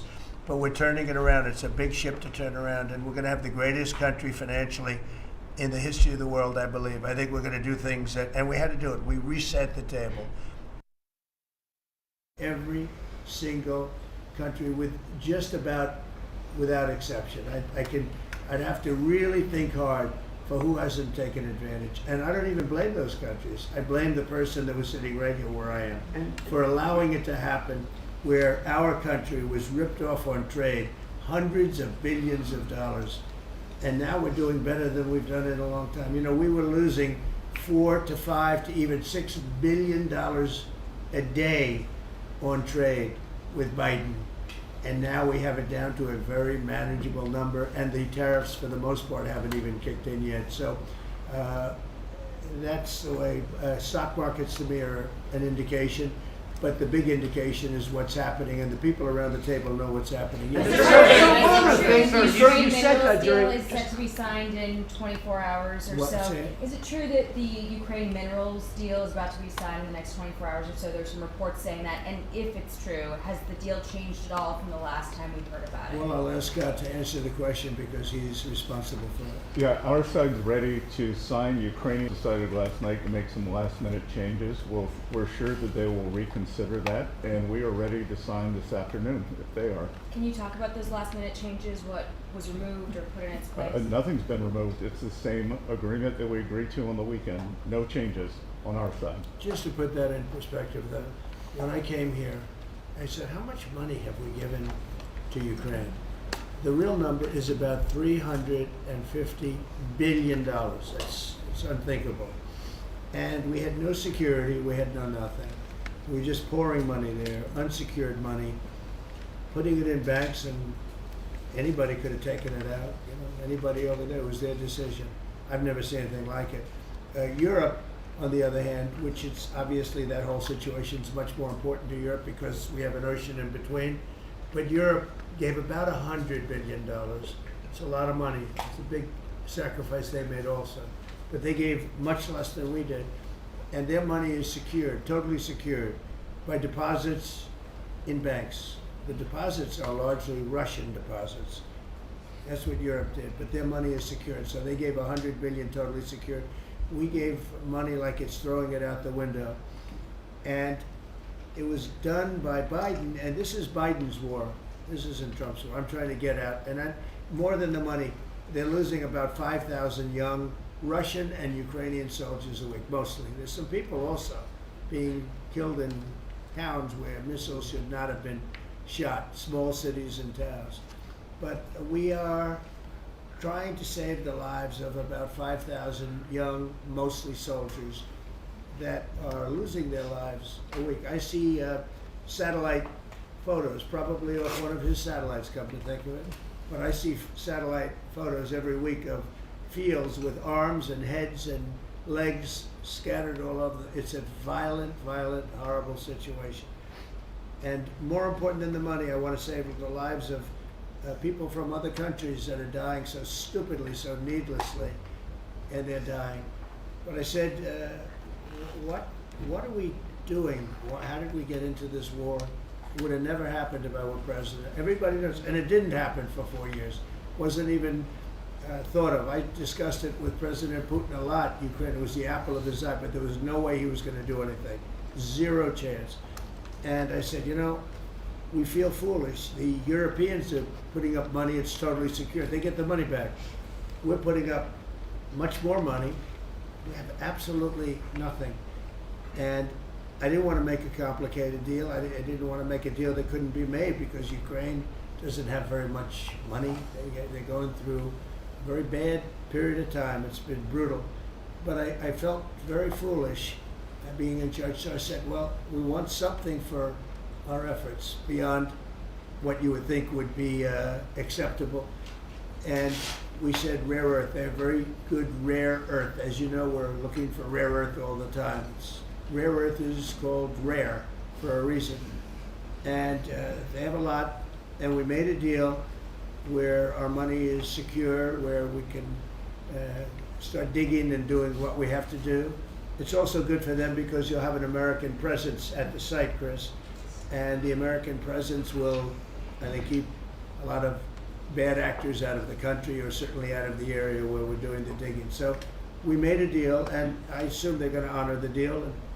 I put Scott in charge, and Scott's done it beautifully, but we haven't really seen the fruits of that deal yet. I suspect we will. Mr. President, sir, you had progress. You had set a 90-day deadline through an executive order for Secretary Hegseth and Noam to review whether to recommend to you whether to invoke the Insurrection Act to send troops to the southern border. Is that something you're still considering? Well, I'm talking to them, and it's not hard and fast, but I'm talking to them, and I will tell you that the border is the most secure it's ever been. We have never had anything like it. And when you said, Christy, before, it's 99.999, and I guess that means one person maybe, or two people. It's actually turned out to be 3 people came across the border versus hundreds of thousands of people under Biden. And we're talking about people coming. Look, people, they have souls, they have hearts. Many of them are good, but we have a country that's under siege. We have a country that really is I think it's under attack. In many ways, worse than under attack, because there are no uniforms. You don't know who the attacker is, so you really don't. It's not like you're fighting an army. You're fighting people. You don't even know who they are. But 11,888 murderers, many of them murdered far more than one person, are roaming. Now, some of them have already been caught. A lot of them have already been caught and taken out. But we're being impeded by judges from doing our job. And hopefully that situation's going to be solved, because I think nobody wants to have murderers and people from jail, and I mean for serious, serious crime. I remember the Biden people used to say, no, these are aliens that came into our country and they don't commit crime. I said, they don't commit crime, they commit worse crime. They make our criminals. Some of these people that they've allowed in through open border policies, the dumbest thing I've ever seen. You can look at some of these people and you say, this is not going to end well. But the people that they've allowed into our country are making our criminals look like the nicest people on earth. I will tell you, these are serious criminals. These are violent criminals. These are people that would kill you and wouldn't lose an ounce of sleep, and they wake up the next morning and they don't even remember it. This is a rough, tough group of people, and we've got to get them out of our country. And the law says, I believe, I hope, and I think Pam will be very successful in proving it, but we've run into, I would call them rogue judges. Somebody could criticize me for that. These are rogue judges. These are radical left, generally radical left, horrible judges. And we didn't lose all of these people. You know, we've lost a lot of people to death and to rape, all sorts of crimes committed by the people that poured into our country. And they came in totally unimpeded. Just come on in. And you see it every night. You'd see thousands and tens of thousands of people pouring into our country. We have no idea who they are. And to this day, we're looking for people. We have no idea. We hear that we have terrorists in our country that are so bad, they couldn't stay in any other country, but we're getting them out. And the group between Pete and Christy and Tom Holman and everybody working together, the people that you would least suspect are reporting them, getting it, and the public is reporting them. The public is seeing. The public is calling and they're saying, you know, I live in a house and next to me moved in a group of people and they are very violent, and would go and would find out and would say, yeah, you're right, they were really violent, and we have information on most of them. So I just think it's incredible what's taken place. But we right now have a very, very secure border. Right now we have the most secure border in the history of our country, so I don't think we have to worry about your question too much. Mr. President, the Prime Minister of Canada ran against, not only against the Conservatives, but also against you. Well, yesterday, both parties. Right, yeah, and yesterday he spoke about American betrayal. Are you interested in rebuilding relations with Canada, and if so, how? No, well, I think we're going to have a great relationship. He called me up yesterday. He said, "Let's make a deal." You know, he was running for office. They both hated Trump, and it was the one that hated Trump, I think, the least that won. I actually think the conservative hated me much more than the so-called liberal. He's a pretty liberal guy. Why do you think But no, so? I spoke to him yesterday. Couldn't have been nicer. And I congratulated him. You know, it was a very mixed signal because it's almost even, which makes it very complicated for the country. It's a pretty tight race. But he's a very nice gentleman, and he's going to come to the White House very shortly, within the next week or less. Mr. President. President, when will you speak to President Xi of China? When will you That'll speak to happen. him? I mean, look, right now, and I told you before, they're having tremendous difficulty because their factories are not doing business. They made $1 trillion with Biden, $1 trillion, even $1.1 trillion with Biden selling us stuff. Much of it we don't need. You know, somebody said, oh, the shelves are going to be open. Well, maybe the children will have $2 instead of $30, you know? And maybe the $2 will cost a couple of bucks more than they would normally. But we're not talking about something that we have to go out of our way. They have ships that are loaded up with stuff, much of which, not all of it, but much of which we don't need. And we have to make a fair deal. We've been ripped off by every country in the world, but China, I would say, is the leading one, the leading candidate for the chief ripper offer. There has never been a country that's been ripped off more than the United States of America under some of the dumbest leadership, and it usually starts with the president. And you can go back, and I'm not just talking about Biden. It's been the worst. I mean, the trade deficits and everything else, he's been the worst. But he had no idea what he was doing. And I think somebody ought to look at the auto pen to find out who was really running this country, because it wasn't Biden. Because nobody could agree to what he agreed to.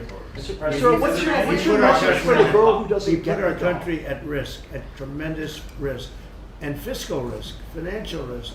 So I think we have it very much. I really believe that the next 100 days is going to be even better than this. Look, I read an editorial yesterday from a group that normally wouldn't write a good, that this is the most consequential presidency in history, in the history of our country. This is not a particular group that would write that kind of an editorial, but they see what we're doing and what we had to do. And I believe if this group, not just me, if this group wasn't here, I think our country was going to be in, if it was lucky, just serious trouble, but a lot worse than that. I think our country could have been a total disaster. Bad things were happening with our country, and we've stemmed the tide, we've turned it around, but we're going to really turn it around over the next 3 years, 3.5 years, we're going to turn it around, and then hopefully it'll be in such great shape. That's my goal, to put it in such great condition that it can't be destroyed. Do you believe You very much, sir. You mentioned this last night in your speech in Macomb, that we're facing an unprecedented situation where there's a lot of abuses of nationwide injunctions, sort of seemingly designed to curtail your power, specifically when it comes to deporting these illegal, violent aliens that came in under the previous administration. Have you spoken to your team about ways to mitigate this and continue to deliver to the American people on well, that there aspect? are ways to mitigate it, and there's some very strong ways. There's one way that's been used by 3 very highly respected presidents, but we hope we don't have to go that route. But there is one way that has been used very successfully by 3 presidents, all highly respected, and hopefully we don't have to go that way. But there are ways of mitigating that. I want to thank you all very much. I thought this was an incredible cabinet meeting. I think there's probably has never been a cabinet meeting like this. You've never seen it on tape, that I can tell you. And I want to just congratulate everybody at the table. But we have a lot of work to do, but we're off to a great start. Thank you very much, Do everybody. you enjoy, Mr. President, maybe in the White House back? Second time? Thank you, How's your life here? Thank you, everybody. I'm working hard. I like my life. I'm working hard, but I like it because we're doing a lot of good for a lot of people. Thank you very much. Thank you.